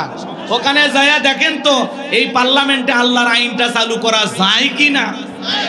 সবাই মিলে চেষ্টা করেন বাংলাদেশটাকে একটা সুন্দর বাংলাদেশ গঠন করা যায় কিনা, শান্তির বাংলাদেশ করা যায় কিনা। সবাই মিলেমিশে দলমত নির্বিশেষে ঐক্যবদ্ধ হয়ে এই দেশটাকে সুদ মুক্ত, ধর্ষণ মুক্ত, জিনা মুক্ত, চাঁদাবাজ মুক্ত একটা সুন্দর বাংলাদেশ করা যায় কিনা সবাই চেষ্টা করে। কথা কয় না কেন? আমির হামজার শত্রু বেড়ে গেছে, তাতে কি হয়েছে? যত সমালোচনা করবেন, উনি যদি অপরাধী না হয়, কি বলেন, তাতে কি সম্মান কমবে না আল্লাহ বাড়ায় দেবে? আমরা বলতে চাই আমির হামজা ভাইকে, ভাই আরো সতর্ক থেকে কথা, প্রত্যেকটা কথা এখন রেকর্ড করা হচ্ছে, আর বাতিল শক্তিরা তাকায় আছে যে একটু নির্বিষ হয়ে গেলে ওইটা দিয়ে 14 গোষ্ঠী উদ্ধার করবে। কথা বলতে কি? এই জন্য আমির হামজা ভাই সতর্ক থাকবেন, বিশেষ করে রসুলের ব্যাপারে কথা বলতে গেলে, আল্লাহর ব্যাপারে কথা বলতে গেলে, শব্দ চয়নের ক্ষেত্রে অবশ্যই প্রত্যেকটা বক্তা, দিনের দায়ী, মুফাসসিরদের সতর্ক থাকতে হবে, যাতে রসুলের শানে চুল পরিমাণে বেয়াদবি না হয়। কথা বলে ঠিক কিনা? আমরা এটা সতর্ক থাকবো ইনশাআল্লাহ। নবী আমাদের কলিজার টুকরা নবী। কথা বলে ঠিক কিনা? নবীর সম্মান মর্যাদা কে দিয়েছেন? ওয়া ইন্নাকা লাআলা খুলুকিন আযীম। নবী হলেন পুত পবিত্র মহান চরিত্রের অধিকারী। আযীম আরবিতে এমন একটি শব্দ যার গভীরতা মাপা যায় না। বলেন আল্লাহু আকবার। যে নবী 63 বছরের জিন্দেগিতে একটি মিথ্যা কথা বলেননি, আল্লাহু আকবার বলেন। সেই নবীর সম্মান মর্যাদা আল্লাহ রাব্বুল আলামিন বৃদ্ধি করেছেন। আল্লাহর পরেই যার সম্মান, তার নাম মুহাম্মদ রাসূলুল্লাহ সাল্লাল্লাহু আলাইহি ওয়াসাল্লাম। নিঃসন্দেহে আমির হামজা ভাইও রাসূলকে কলিজা দিয়ে মহব্বত করেন। শব্দ চয়নের ক্ষেত্রে হয়তোবা তার ভুল হয়ে গেছে, উনি তাহাজ্জুদ পড়ে আল্লাহর কাছে মাফ চেয়েছেন, আল্লাহ তাকে মাফ করে দিতে পারেন। কিন্তু যারা সমালোচনা করতেছেন, কাফের ফতোয়া দিচ্ছেন, গাঁজাখোর বলতেছেন, স্যান্ডেল পেটা করতে চাইতেছেন, জুতার বাড়ি মারতে চাইতেছেন, তাদের অবস্থা কি হবে? এত বাড়াবাড়ি করা আমাদের ঠিক না। কথা বলে না কেন? আল্লাহ যেন আমাদের হেদায়েত দান করেন, আমরা যেন একে অপরের বিরুদ্ধে সমালোচনা থেকে বিরত থাকতে পারি। আল্লাহ তৌফিক দান করেন। জোরে বলেন আমিন। সম্মানিত ভাইয়েরা আমার, দিল দিয়ে কথাগুলো বোঝার চেষ্টা করবেন বাজান। আমি যে কথা বলতে চাচ্ছিলাম, মুমিন বান্দার 2 নাম্বার গুণাবলী, ওয়াল্লাযীনা হুম আনিল লাগবি মুরিদুন।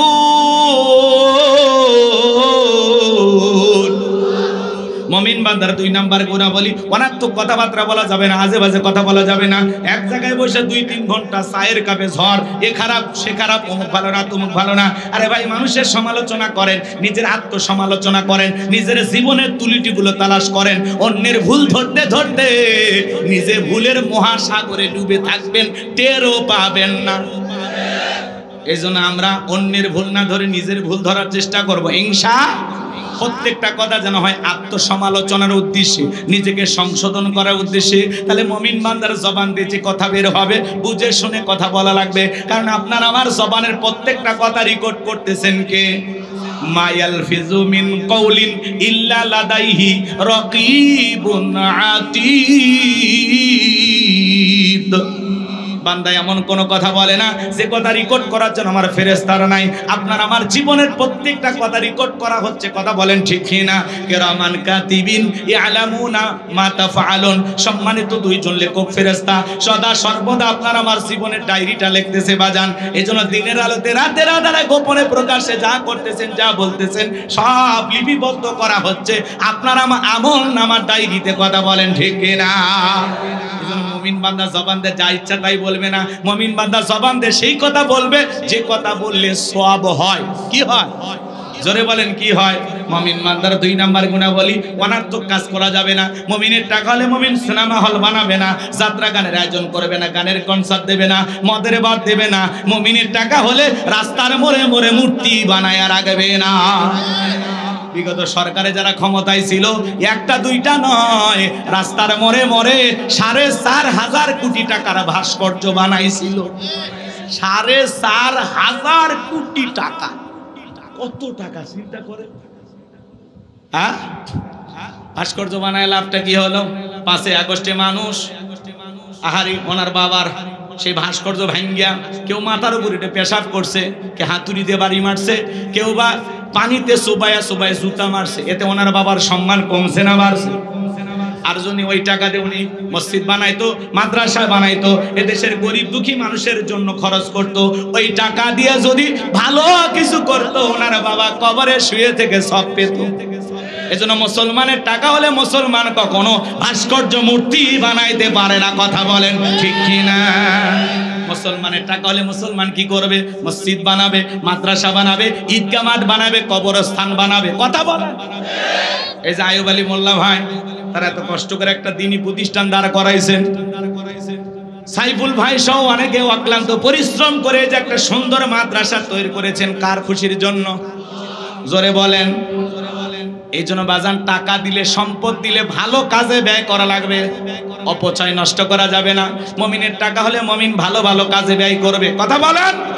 রাস্তার মোড়ে মোড়ে লেখা রাখেন সুবহানাল্লাহ, আলহামদুলিল্লাহ, আল্লাহু আকবার, লা ইলাহা ইল্লাল্লাহ। যত মানুষের চোখ পড়বে রবের তাসবিহ পাঠ করবে, যে লিখে রাখবে তার আমলনামায়ও সব যাবে, যে তিলাওয়াত করবে তার আমলনামাতেও সব লেখা হবে। পারবো তো ইনশাআল্লাহ? যুবক যারা আছো, রাস্তার মোড়ে মোড়ে, বিদ্যুতের খুঁটিতে খুঁটিতে, বিভিন্ন জায়গায় এগুলো লিখে রাখবে। আল্লাহ আমাদের বুঝ দান করেন। জোরে বলেন আমিন। মুমিন বান্দার 2 নাম্বার গুণাবলী, অনার্থক জিনিস কান দিয়ে শ্রবণ করা যাবে না। এই কানে ইয়ারফোন লাগায় গান শোনা যাবে না। রূপবানে না আছে কোমর দোলাইয়া, আল্লাহর ফেরেশতারা কবর নিয়ে পিটাবে ঝোলাইয়া ঝোলাইয়া। সিরাজগঞ্জের এক যুবক কানের ভিতর ইয়ারফোন লাগাইয়া রেল লাইনের উপর দিয়ে হাঁটে যাইতেছে, ট্রেন এসে ধাক্কা মেরে 3 টুকরা করে ধুয়ে গেছে। মরার পরেও কানের ভিতর ইয়ারফোন লাগানি ছিল। কয়েকদিন আগে দেখলাম একটা ছেলে টিকটক করতেছে, ট্রেনের আগে যায়, বোঝেন নাই? ট্রেন আসতেছে, ও আগে যায় 2 পকেটে হাত দিয়ে হেঁটে যাচ্ছে, সুপারস্টার শাকিব খানের মতো। এমন ভাব নিয়ে যখন হেঁটে যাচ্ছে, ট্রেন এসে ধাক্কা মেরে উল্টে ধুয়ে গেছে। পরে দেখলাম এই যে প্যান্ট চেনেন না আপনারা, জিন্সের প্যান্ট পরছে, ওই জায়গায় মনে করেন পিছনের কাপড় ছিঁড়ে আবার কি দেখা যাচ্ছে আর বলবো। কি হলো তোর টিকটক করা ভাই? রেল লাইনের সামনে যায়, ট্রেন আসতেছে, দাঁড়াইয়া টিকটক করতেছে, ট্রেন এসে ধাক্কা মেরে ফেলা দিয়ে গেছে, প্যান্ট ছিঁড়ে পিছনের জিনিস দেখা যাচ্ছে। কথা কোন ঠিক কিনা? এরকম পাগল ছাগল আছে না নাই? রেল লাইনে যায়া কানের ভিতর ইয়ারফোন লাগায়া পায়ে এরকম করতেছে আর গান চলতেছে, ট্রেন আসতেছে, টের পাইতেছে না, কানের ভিতরে খালি তুম তুম তুম আওয়াজ। ট্রেনের শব্দ আর শোনেনি। ট্রেন এসে বলতেছে ঠিক আছে থাকেন, ও একেবারে ফিসে দিয়ে চলে যায়। কথা কোন ঠিক কিনা?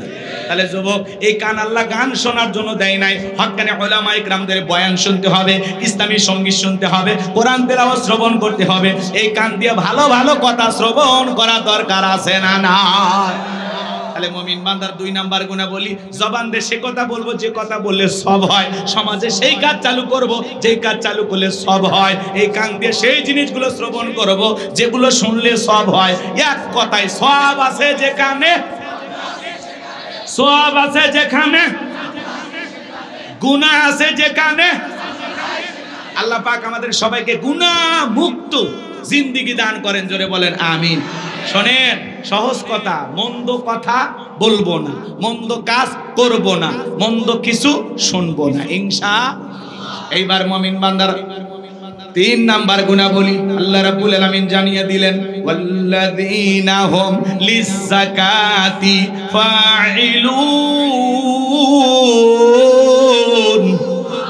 মুমিন বান্দার 3 নাম্বার গুণাবলী আল্লাহ রাব্বুল আলামিন জানিয়ে দিলেন, মুমিন বান্দাকে আল্লাহ যদি নিসাব পরিমাণে সম্পদের মালিক বানায় দেয়, মুমিন বান্দাকে আল্লাহ যদি ধনী বানায় দেয়, মুমিন বান্দা সক্রিয়ভাবে হিসাব করে করে বছরে যাকাত দেবে কার ভয়ে?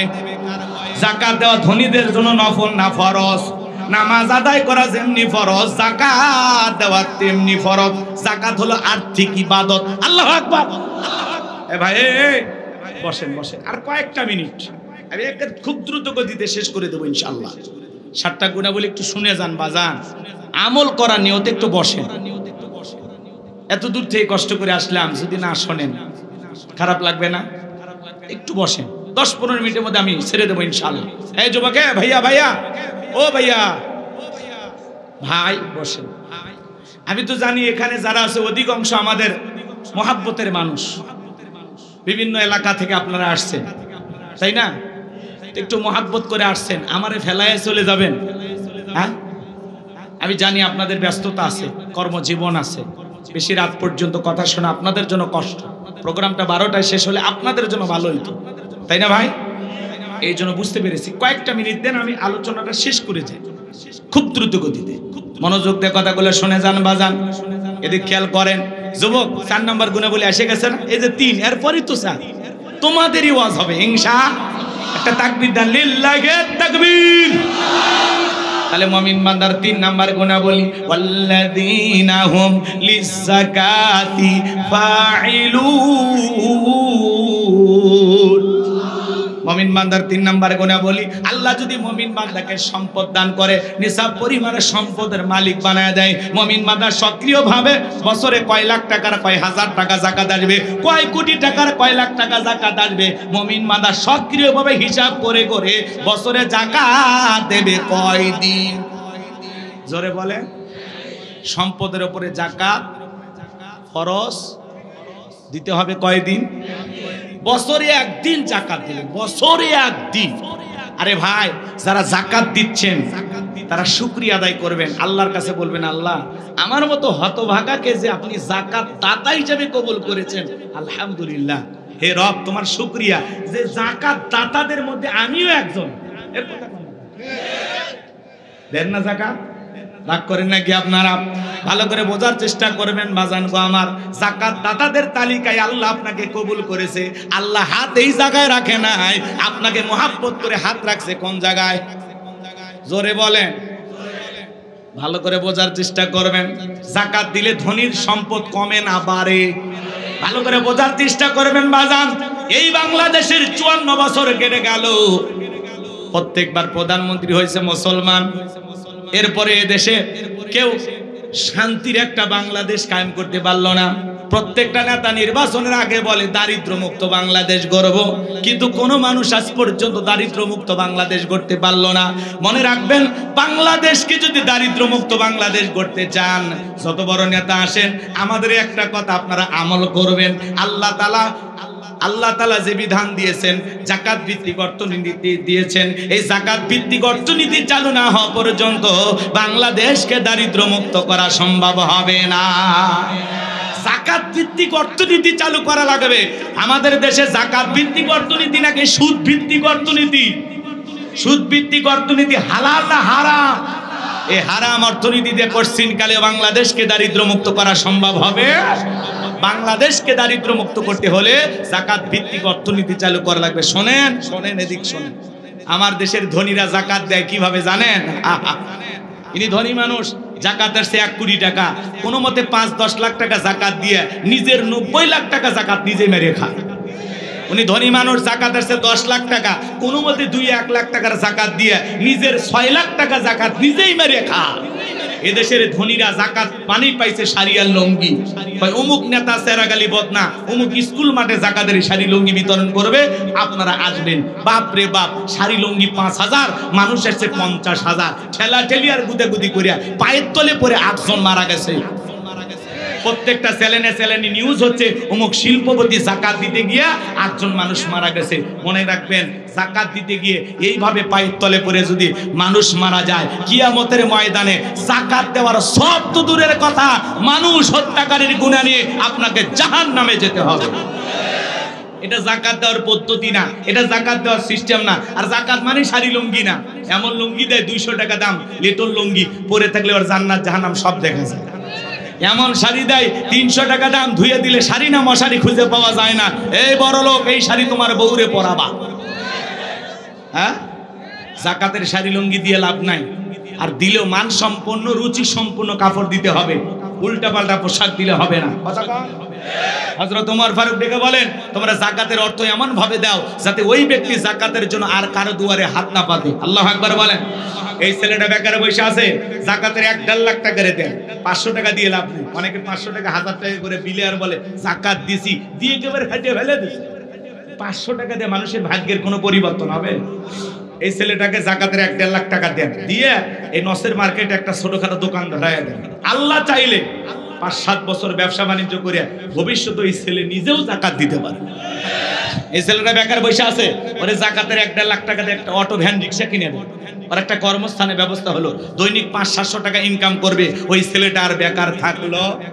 একটা বিধবা অসহায় নারী আসছে, শাড়ি দিয়ে কি লাভ, সেলাই মেশিন কিনে দেন, 2টা ছাগলের বাচ্চা কিনে দেন, 2টা গাভী গরু কিনে দেন, এগুলো লালন পালন করে ভাগ্যের চাকা ঘোরাবে। কথা বলে ঠিক কিনা? যাকাতের অর্থ দিয়া যাতে মানুষের কর্মস্থানের ব্যবস্থা হয়, সেই টাকা সেইভাবে ব্যয় করা লাগবে। কথা বলে ঠিক কিনা? কিন্তু এই দিক খেয়াল করেন, সুদ ভিত্তিক অর্থনীতি দিয়ে সমাজে শান্তি আসবে না। শান্তি আনতে হলে যাকাত ভিত্তিক অর্থনীতি চালু করা লাগবে, রাষ্ট্রীয়ভাবে যাকাত আদায় করা লাগবে। আজকে বাংলাদেশে এত মন্ত্রণালয় আছে, একটা যাকাত মন্ত্রণালয় চালু করতে হবে। আর এই যাকাত মন্ত্রণালয়ের দায়িত্ব এই দেশের বিজ্ঞ ইসলামিক স্কলার, দ্বীনের দায়ী আলেমদের কাঁধে দেওয়া লাগবে।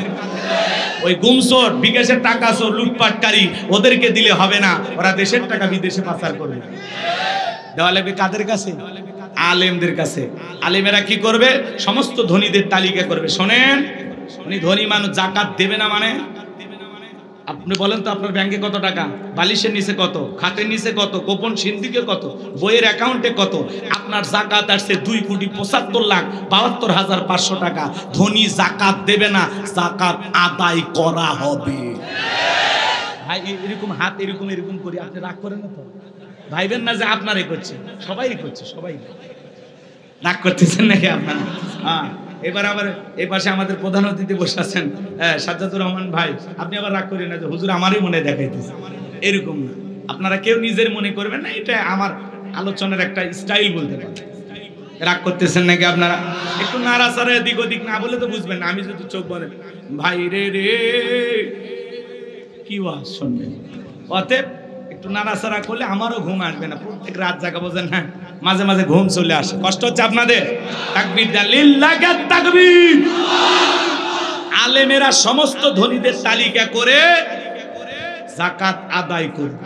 এরপরে যাকাত কালেকশন করার পরে তারা একটা নির্দিষ্ট আবার তালিকা করবে, যাকাতের 8টা খাত অনুযায়ী কারা কারা যাকাত পাওয়ার উপযুক্ত, সেই তালিকা করে সঠিক পদ্ধতিতে যাকাত বন্টন করা লাগবে।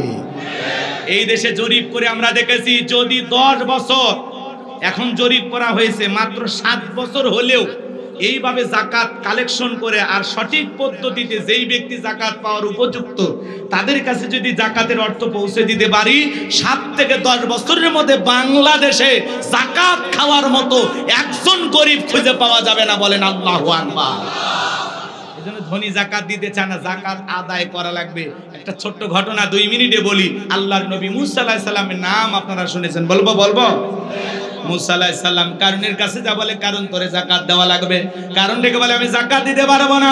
আল্লাহ নবী মুসা আলাইহিস সালাম রাগান্বিত হয়ে বলে, কারণ রে, যাকাত না দিলে যাকাত আদায় করা হবে।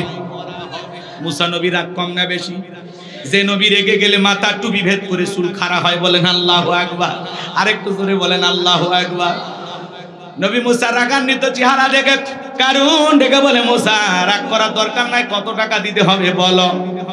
এইবার বাজান গো আমার, গভীর মনোযোগ দিয়ে কথাগুলো শুনবেন। মুসা আলাইহিস সালাম ডেকে বলে, শতকরা 2.5% টাকা দেওয়া লাগবে। বলে ঠিক আছে, আপনি যান, আমি একটু হিসাব নিকাশ করে দেখি, পরে আপনাকে জানাবো। এইবার মুসা আলাইহিস সালাম চলে গেলেন।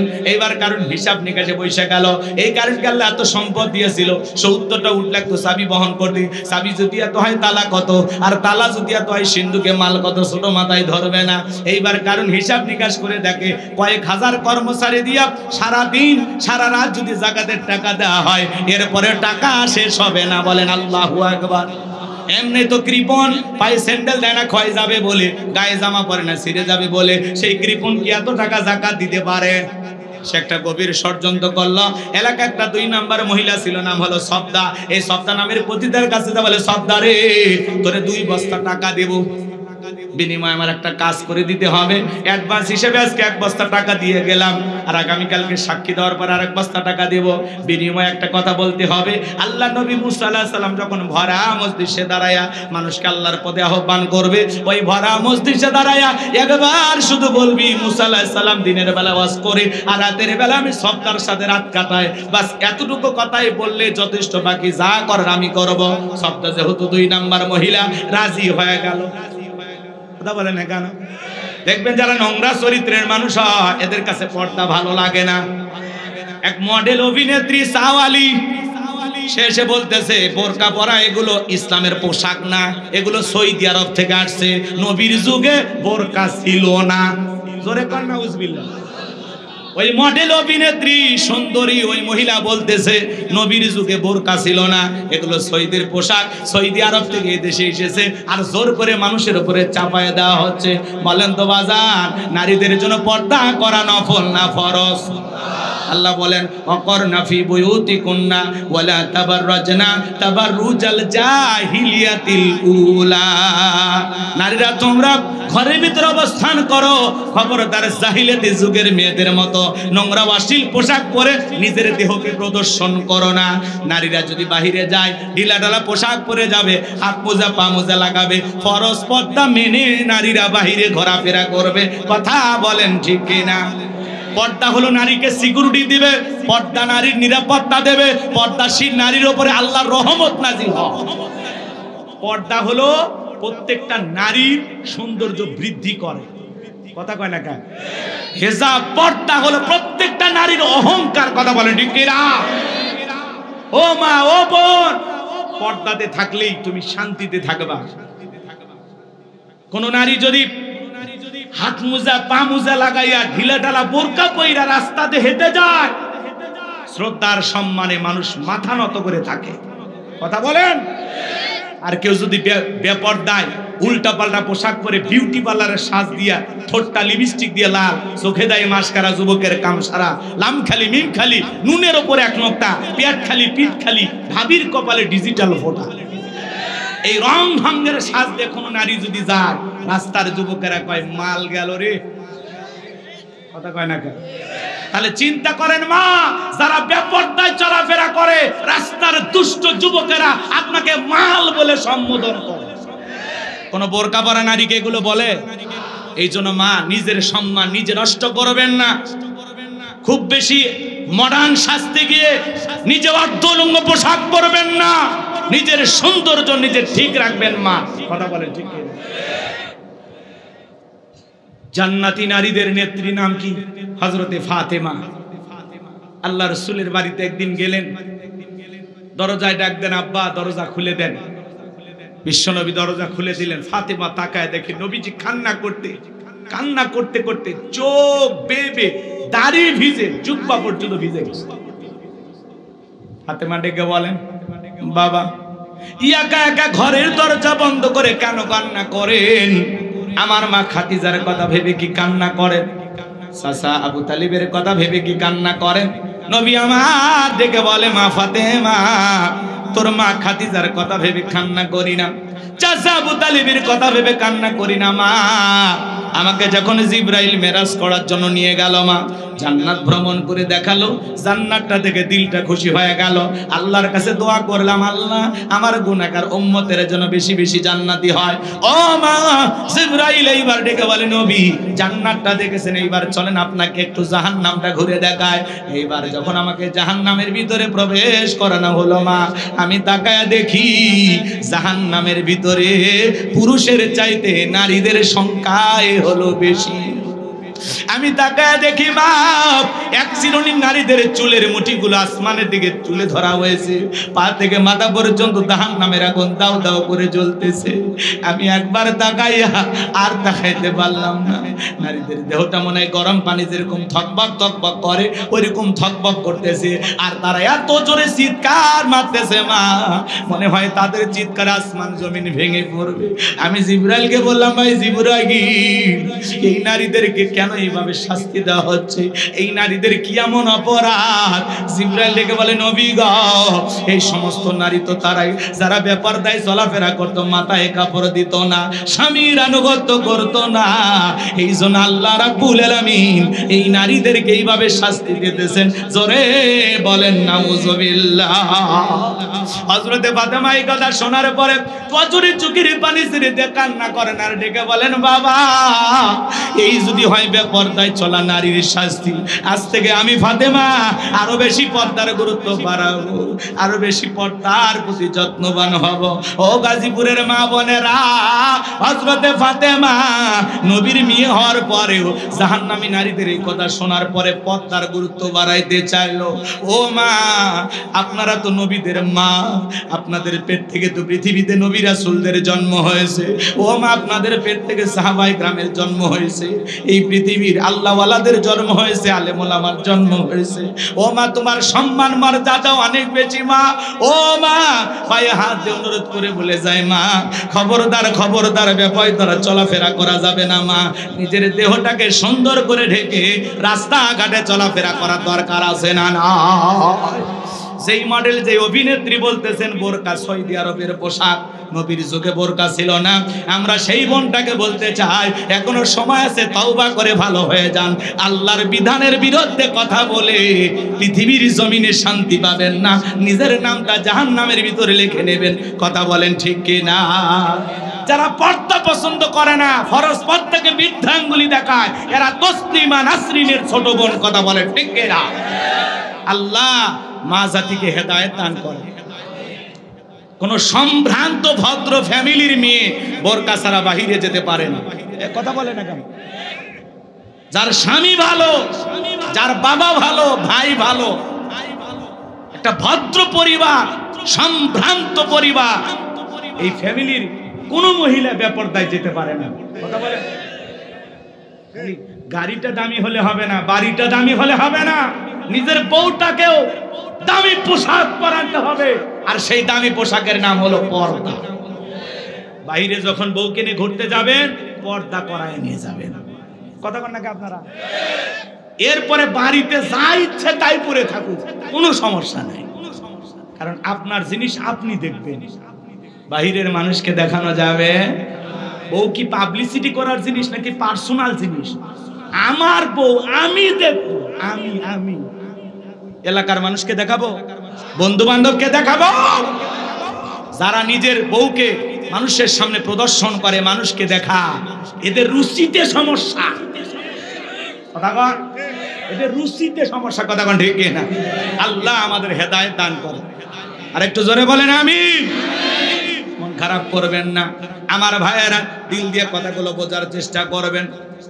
মন খারাপ করছেন মনে হয় আপনারা। এইবার সদ্দা নামের সেই মহিলা রাজি হয়ে গেল। পরের দিন সকালবেলা আল্লাহর পয়গাম্বর মুসা আলাইহিস সালাম হাজার হাজার জনতার সামনে ওয়াজ করতেছেন, সুন্দর করে উপদেশ দিতেছেন।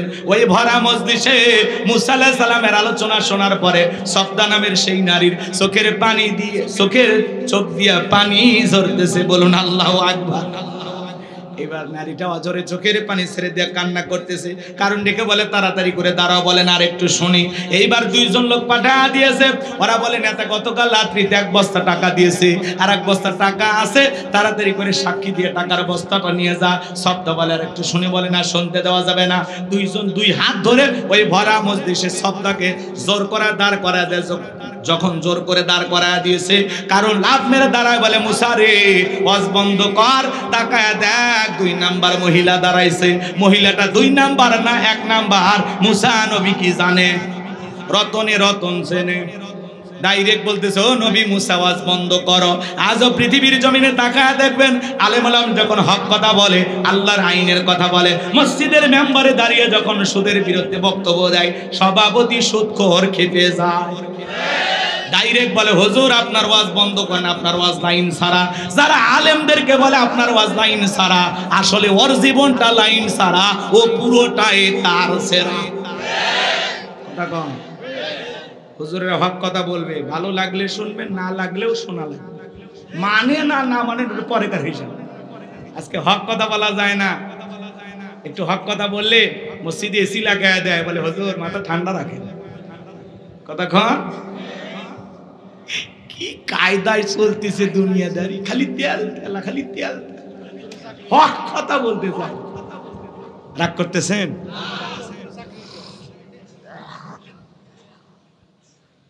অনেক রাত হবে, কষ্ট আপনাদেরকে দেব না বাজান। মনে রাখবেন, আলেমদের কথা বলতে যারা বাধা দেবে, এই পৃথিবীর জমিনে বিশ্ব নবীকে কোরআন তেলাওয়াতে বাধা দিয়েছিলেন কারা? নবীর দাওয়াতে বাধা দিয়েছিলেন কারা? কাফেররা। কথা বলেন। তারা স্লোগান দিয়েছিল, ওয়াকালাল্লাযীনা কাফারু লা তাসমাউ লিহাযাল কুরআনি ওয়ালগাউ ফিহি লাআল্লাকুম তাগলিবুন। কাফেররা বলল, কোরআন শ্রবণ করো না।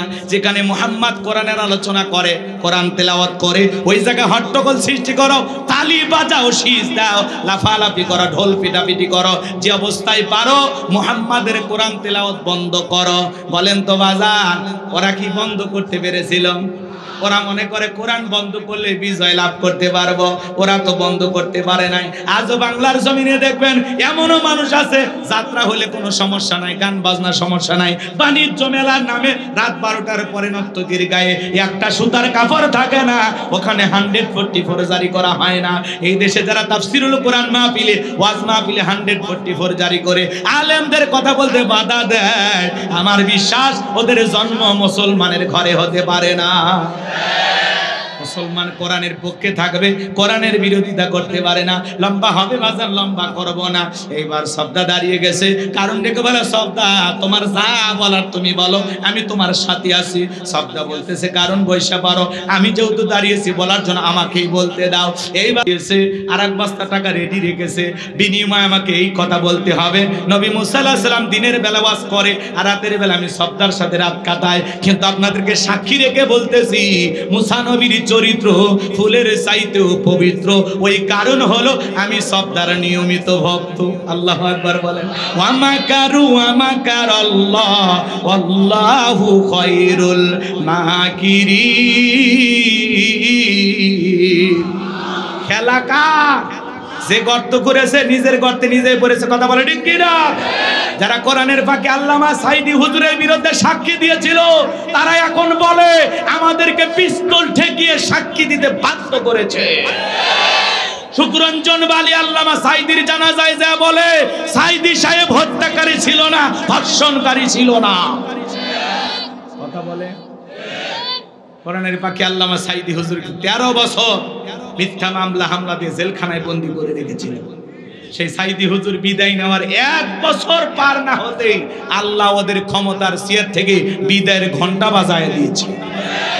সাইদি সাহেব একজন জামানার বড় আলেম ছিল, দ্বীনের দায়ী ছিল।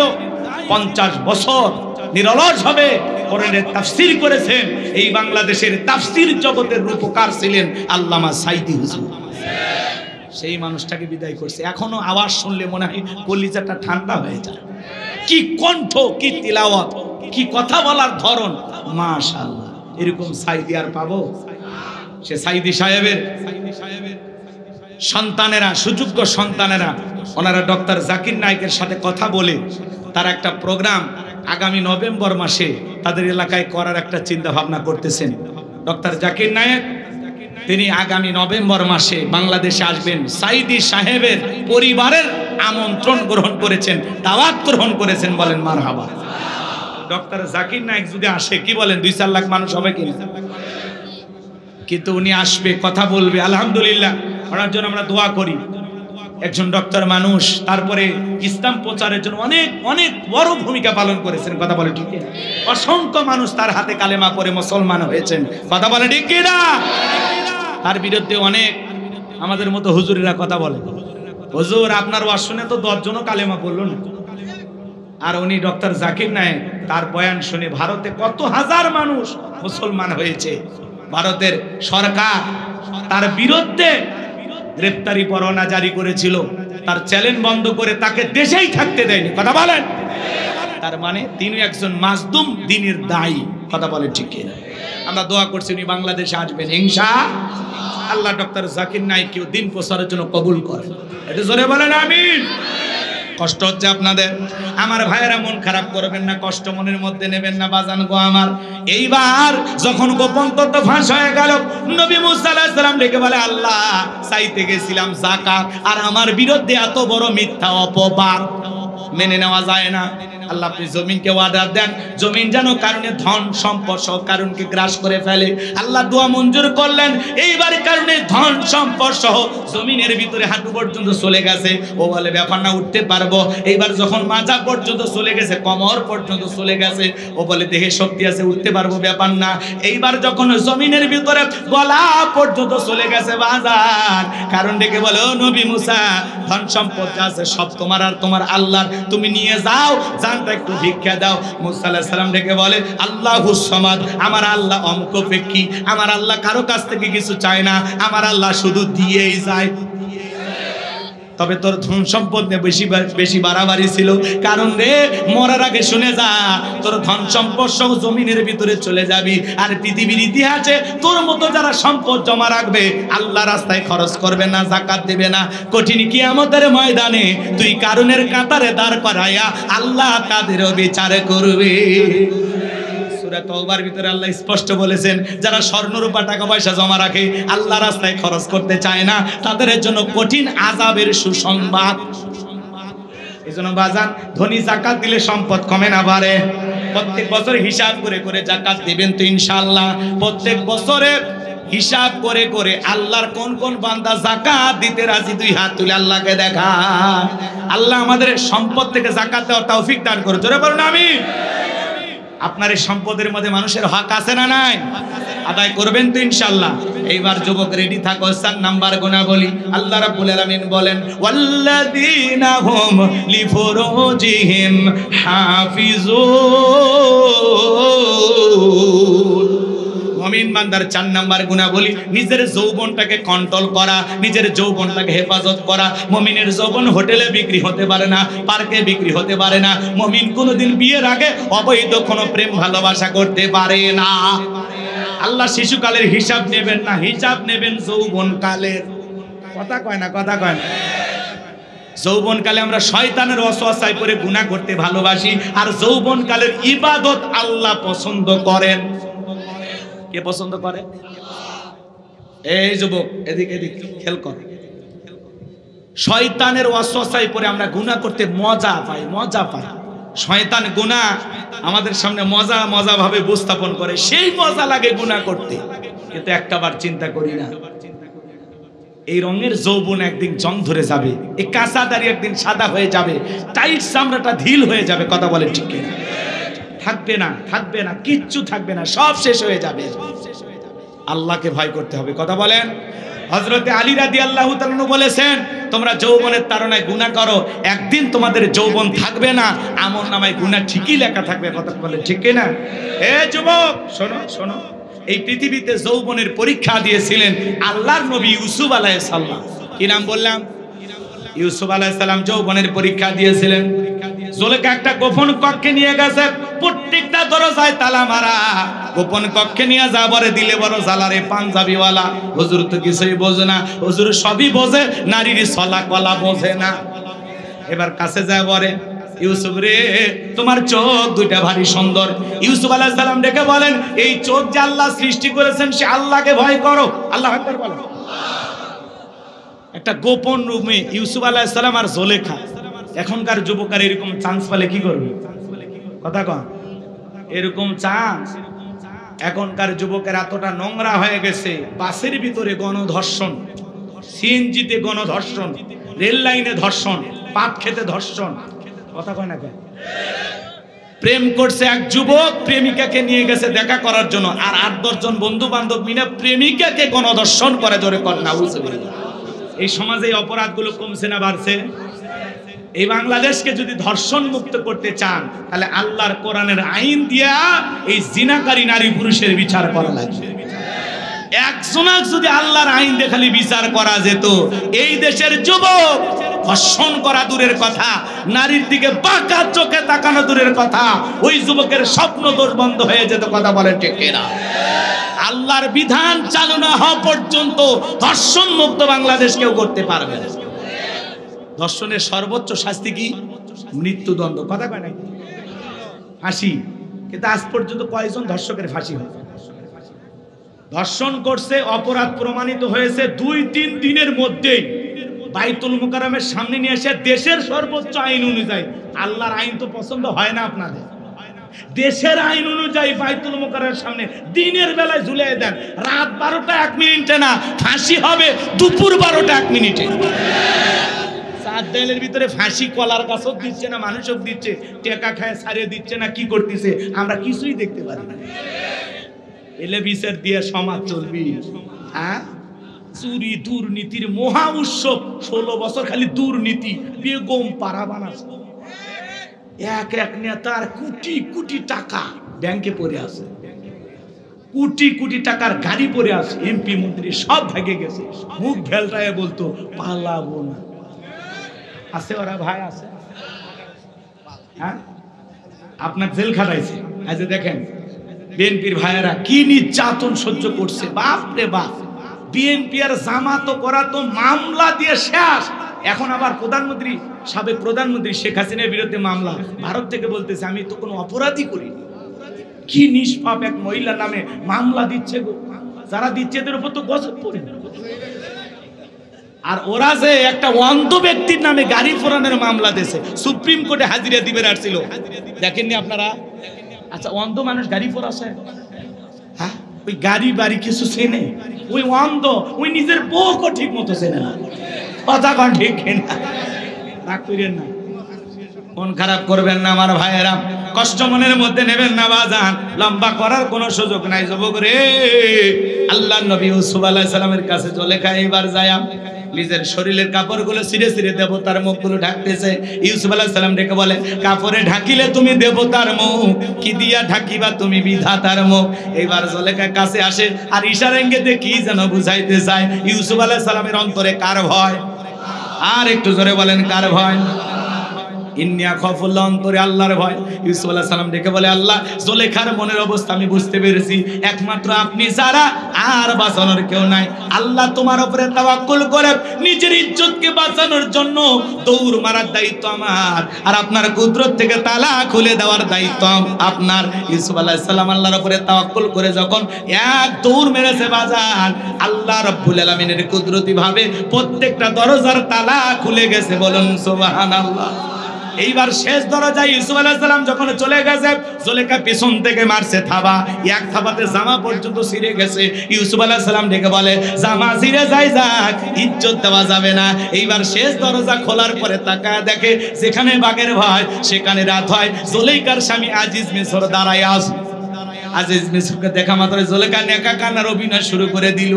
কিছু কিছু মহিলা দেখছেন না, কথা বলার আগে কান্দে দেয়, দুনিয়াতে আমার কেউ না, কেউ না, বাঁচে আসো কিভাবে? কথা বল। কিছু কিছু মহিলা দেখবেন কথা বলার আগে কান্দে দেয়, এমন ভাবে কান্নাকাটি করে মামলা জিততে চায়, মনে হয় মেয়েটা নিষ্পাপ। যেই মেয়ে যত বেশি কাঁদবে বুঝবেন ওর ভিতরে তত ভেজাল আছে। যার বউ বেশি কান্নাকাটি করে ধমক দেবেন, রে চুপ, খবরদার কাঁদবি না। ঘটনা কি হয়েছে আগে খুইলে কর।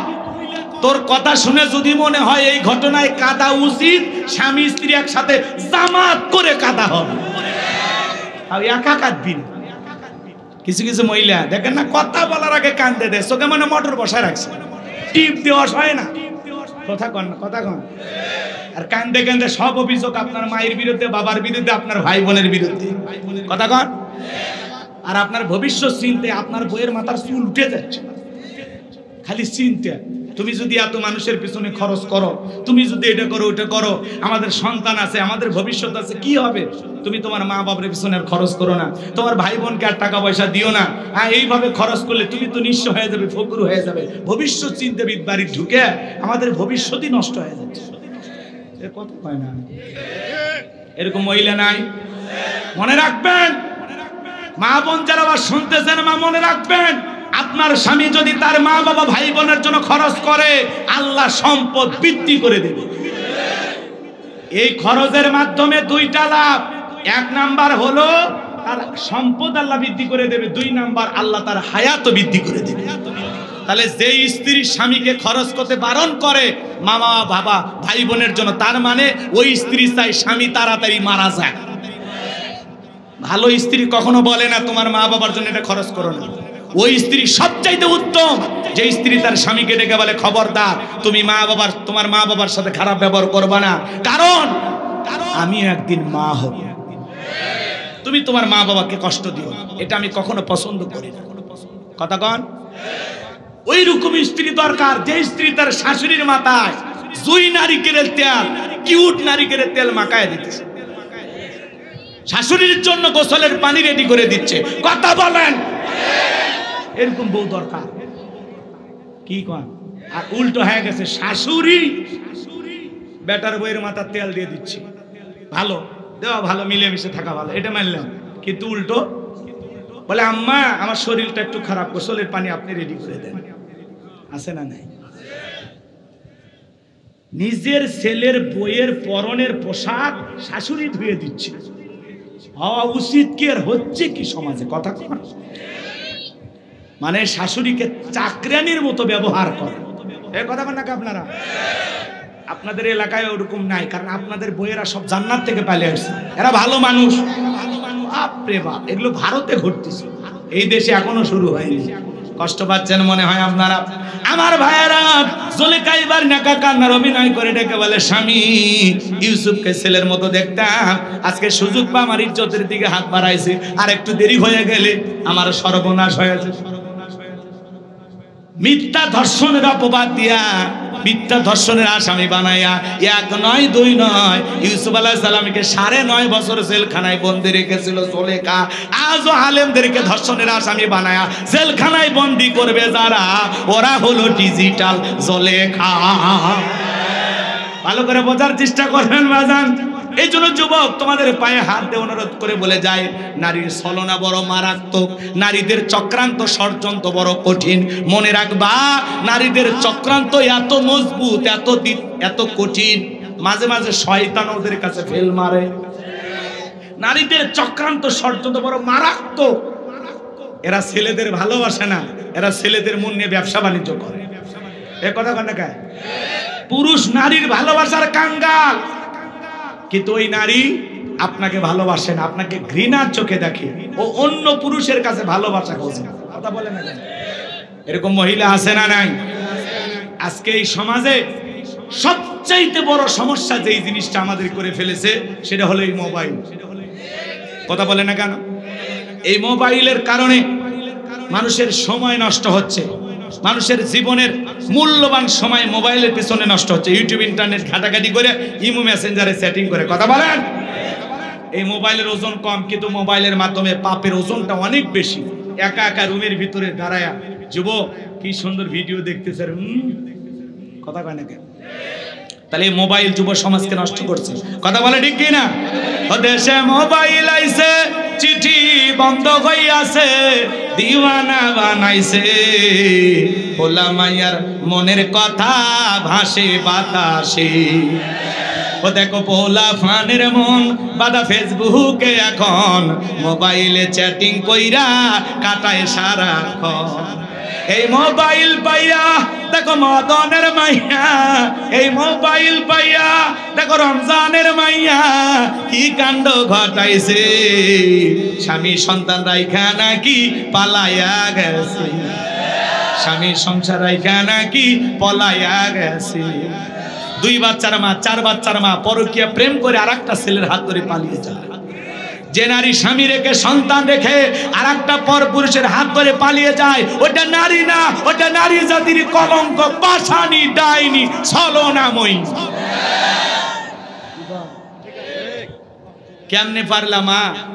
ও মা, তুমি কেমনে পারলা স্বামী রাইকা সন্তান রাইকা আরেকটা পুরুষের হাত ধরতে? কেমনে পারো? এই কথা আপনাদের এলাকায় জীবনে এই ঘটনা ঘটেনি? অবাক হয়ে যাবেন। ভাগিনে মামির সাথে উধাও, চাচিক না ভাতিজের খবর নাই, ভাবিক না দেবর উধাও। কি ধরনের ঘটনা ঘটতেছে না? এর মূল সমস্যা হলো বেপরদায় চলাফেরা। মামি দেখতে কেমন, ভাগ্নের দেখা শেষ। চাচি দেখতে কেমন, ভাতিদের দেখা শেষ। এই জন্য এই সমস্যাগুলো সমাজে সৃষ্টি হচ্ছে। এই জন্য বাজান বেপরদায় চলাফেরা করা, নারীদেরকে কন্ট্রোল করতে হবে। রাগ করেন, সব দোষ কি নারীর, পুরুষের দোষ নাই? আমরা কি ফেরেশতা নাকি? এই যুবক, তোমাকে বলছি, তোমার স্ত্রীর সাথে যদি কেউ পরকীয়া প্রেম করে মেনে নেবা? তোমার মায়ের সাথে, তোমার বোনের সাথে কথা বলে না কেন? আপনার স্ত্রীর সাথে পরকীয়া প্রেম আপনি মেনে নেবেন না, কিন্তু আপনি যার সাথে পরকীয়া প্রেম করেন সেটা কারো না কারো স্ত্রী, কারো না কারো মা, কারো না কারো মেয়ে। কথা বলে ঠিক কিনা? এই জন্য যুবক, তোমাদের পায়ে হাত দিয়ে অনুরোধ করে বলে যায়, বিবাহের আগে কোন ধরনের অবৈধ প্রেম ভালোবাসা করা যাবে, জায়েজ নাই, হারাম। কথা কয় না কেন? কত মহিলা আছে গরিব, অসহায়, বিয়ে দিতে পারে না, যাও বিয়ে করো, আল্লাহ খুশি হবে। অন্যের বইয়ের দিকে নজর দাও কেন? কথা কন না কেন? কত স্বামী পরিত্যক্তা নারী আছে, বিধবা, অসহায়, 2-3টা বাচ্চা নিয়ে জীবনই চলে না, যা বেটা বিয়ে কর, আল্লাহ খুশি হবে। ও তুমি ওই জায়গায় যাবা না, তুমি আলগা খোঁজো, শয়তান। আল্লাহ হেদায়েত দান করুক, জোরে কোন আমিন। শুনতে খারাপ লাগে,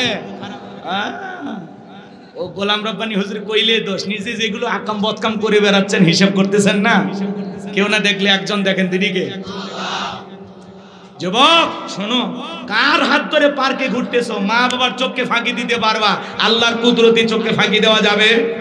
রাত 2টার দিকে কার জানালায় যায় ডাক দিয়া সারা রাত গল্প করেছো?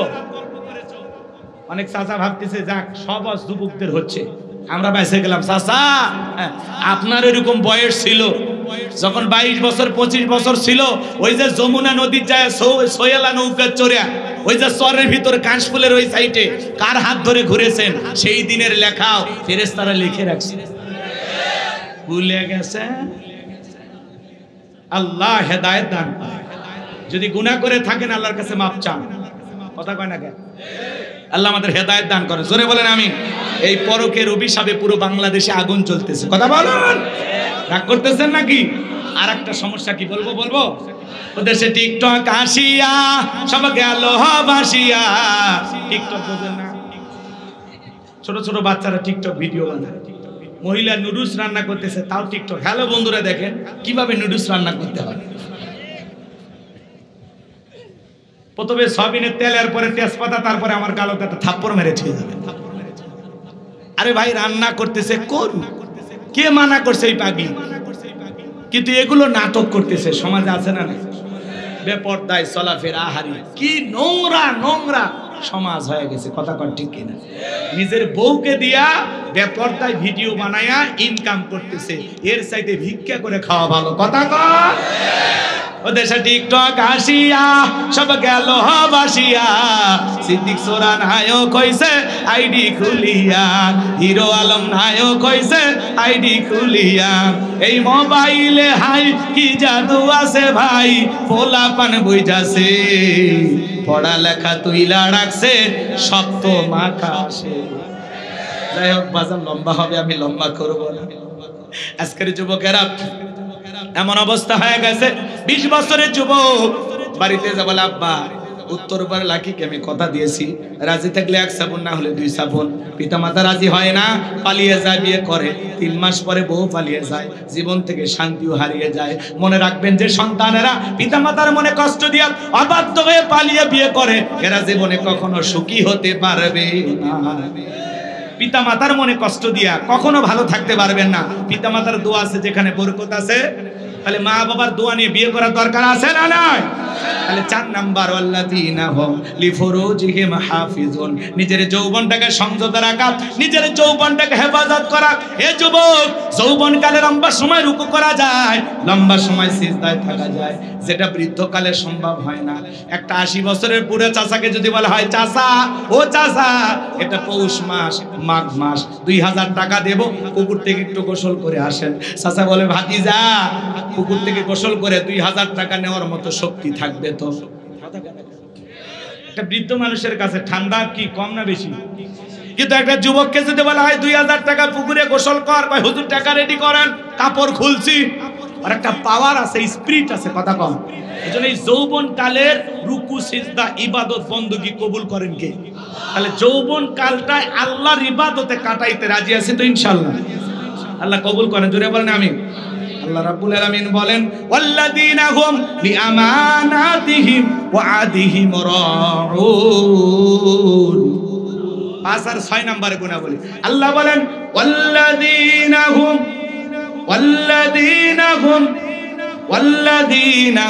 লিআমানাতিহিম ওয়া আহদিহিম রাউন। 5 নাম্বার আমানত রক্ষা করা। এই জীবনটা কি? জোরে কোন, এই শেষ করে দিচ্ছি। 5 নাম্বার আমানত রক্ষা করা। জীবন, যৌবন, সম্পদ, টাকা পয়সা, স্ত্রী, সন্তান সব হলো আল্লাহর দেয়া আমানত। এই যে বক্তার কাছে শ্রোতা আমানত, এমপির কাছে নির্বাচনী এলাকার মানুষ আমানত, চেয়ারম্যানের কাছে ইউনিয়নবাসী আমানত, ইমামের কাছে মুসল্লি আমানত, শিক্ষকের কাছে ছাত্র ছাত্রী আমানত। কথা বলেন। 5 নাম্বার আমানত রক্ষা করা। 6 নাম্বার ওয়াদা প্রতিশ্রুতি রক্ষা করা। মুমিন মুখে যা বলে অন্তরে তা বিশ্বাস করে, কাজে তা বাস্তবায়ন করে। মুমিন কোনোদিন প্রতিশ্রুতি ভঙ্গকারী হতে পারে। তাহলে 6 নাম্বার ওয়াদা ঠিক রাখা লাগবে ইনশাআল্লাহ। 7 নাম্বার ওয়াল্লাযীনা হুম আলা সালাওয়াতিহিম ইউহাফিজুন। 7 নাম্বার যত্ন সহকারে সালাত আদায় করা।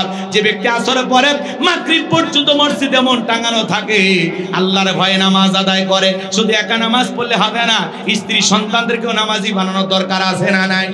আল্লাহ সূরা তাহরিমের 6 নম্বর আয়াতে বলেছেন, হে ঈমানদারগণ, নিজেরাও জাহান্নামের আগুন থেকে বাঁচো, তোমার আহাল পরিবার পরিজন যারা আছে তাদেরকেও জাহান্নামের আগুন থেকে বাঁচাও। একটা পরিবারের 6 জন সদস্য সবাই নামাজ পড়লে ভালো লাগে না, খারাপ লাগে? পৃথিবীর সফল বাবা তারা নিজের ছেলের হাত ধরে মসজিদে নিয়ে যাবে যারা। ছোট ছোট বাচ্চাদের, আজকের শিশু আগামীর বাংলাদেশ, এদেরকে নামাজি বানাইতে পারলে আমাদের ভবিষ্যৎ প্রজন্ম হবে নামাজি। অনেক কথা আছে, বলার সুযোগ নাই। এই 7টা গুনাহ বলে যদি আমল করতে পারেন, আল্লাহ বলেন উলাইকা হুমুল ওয়ারিসুন আল্লাযীনা ইয়ারিসুনাল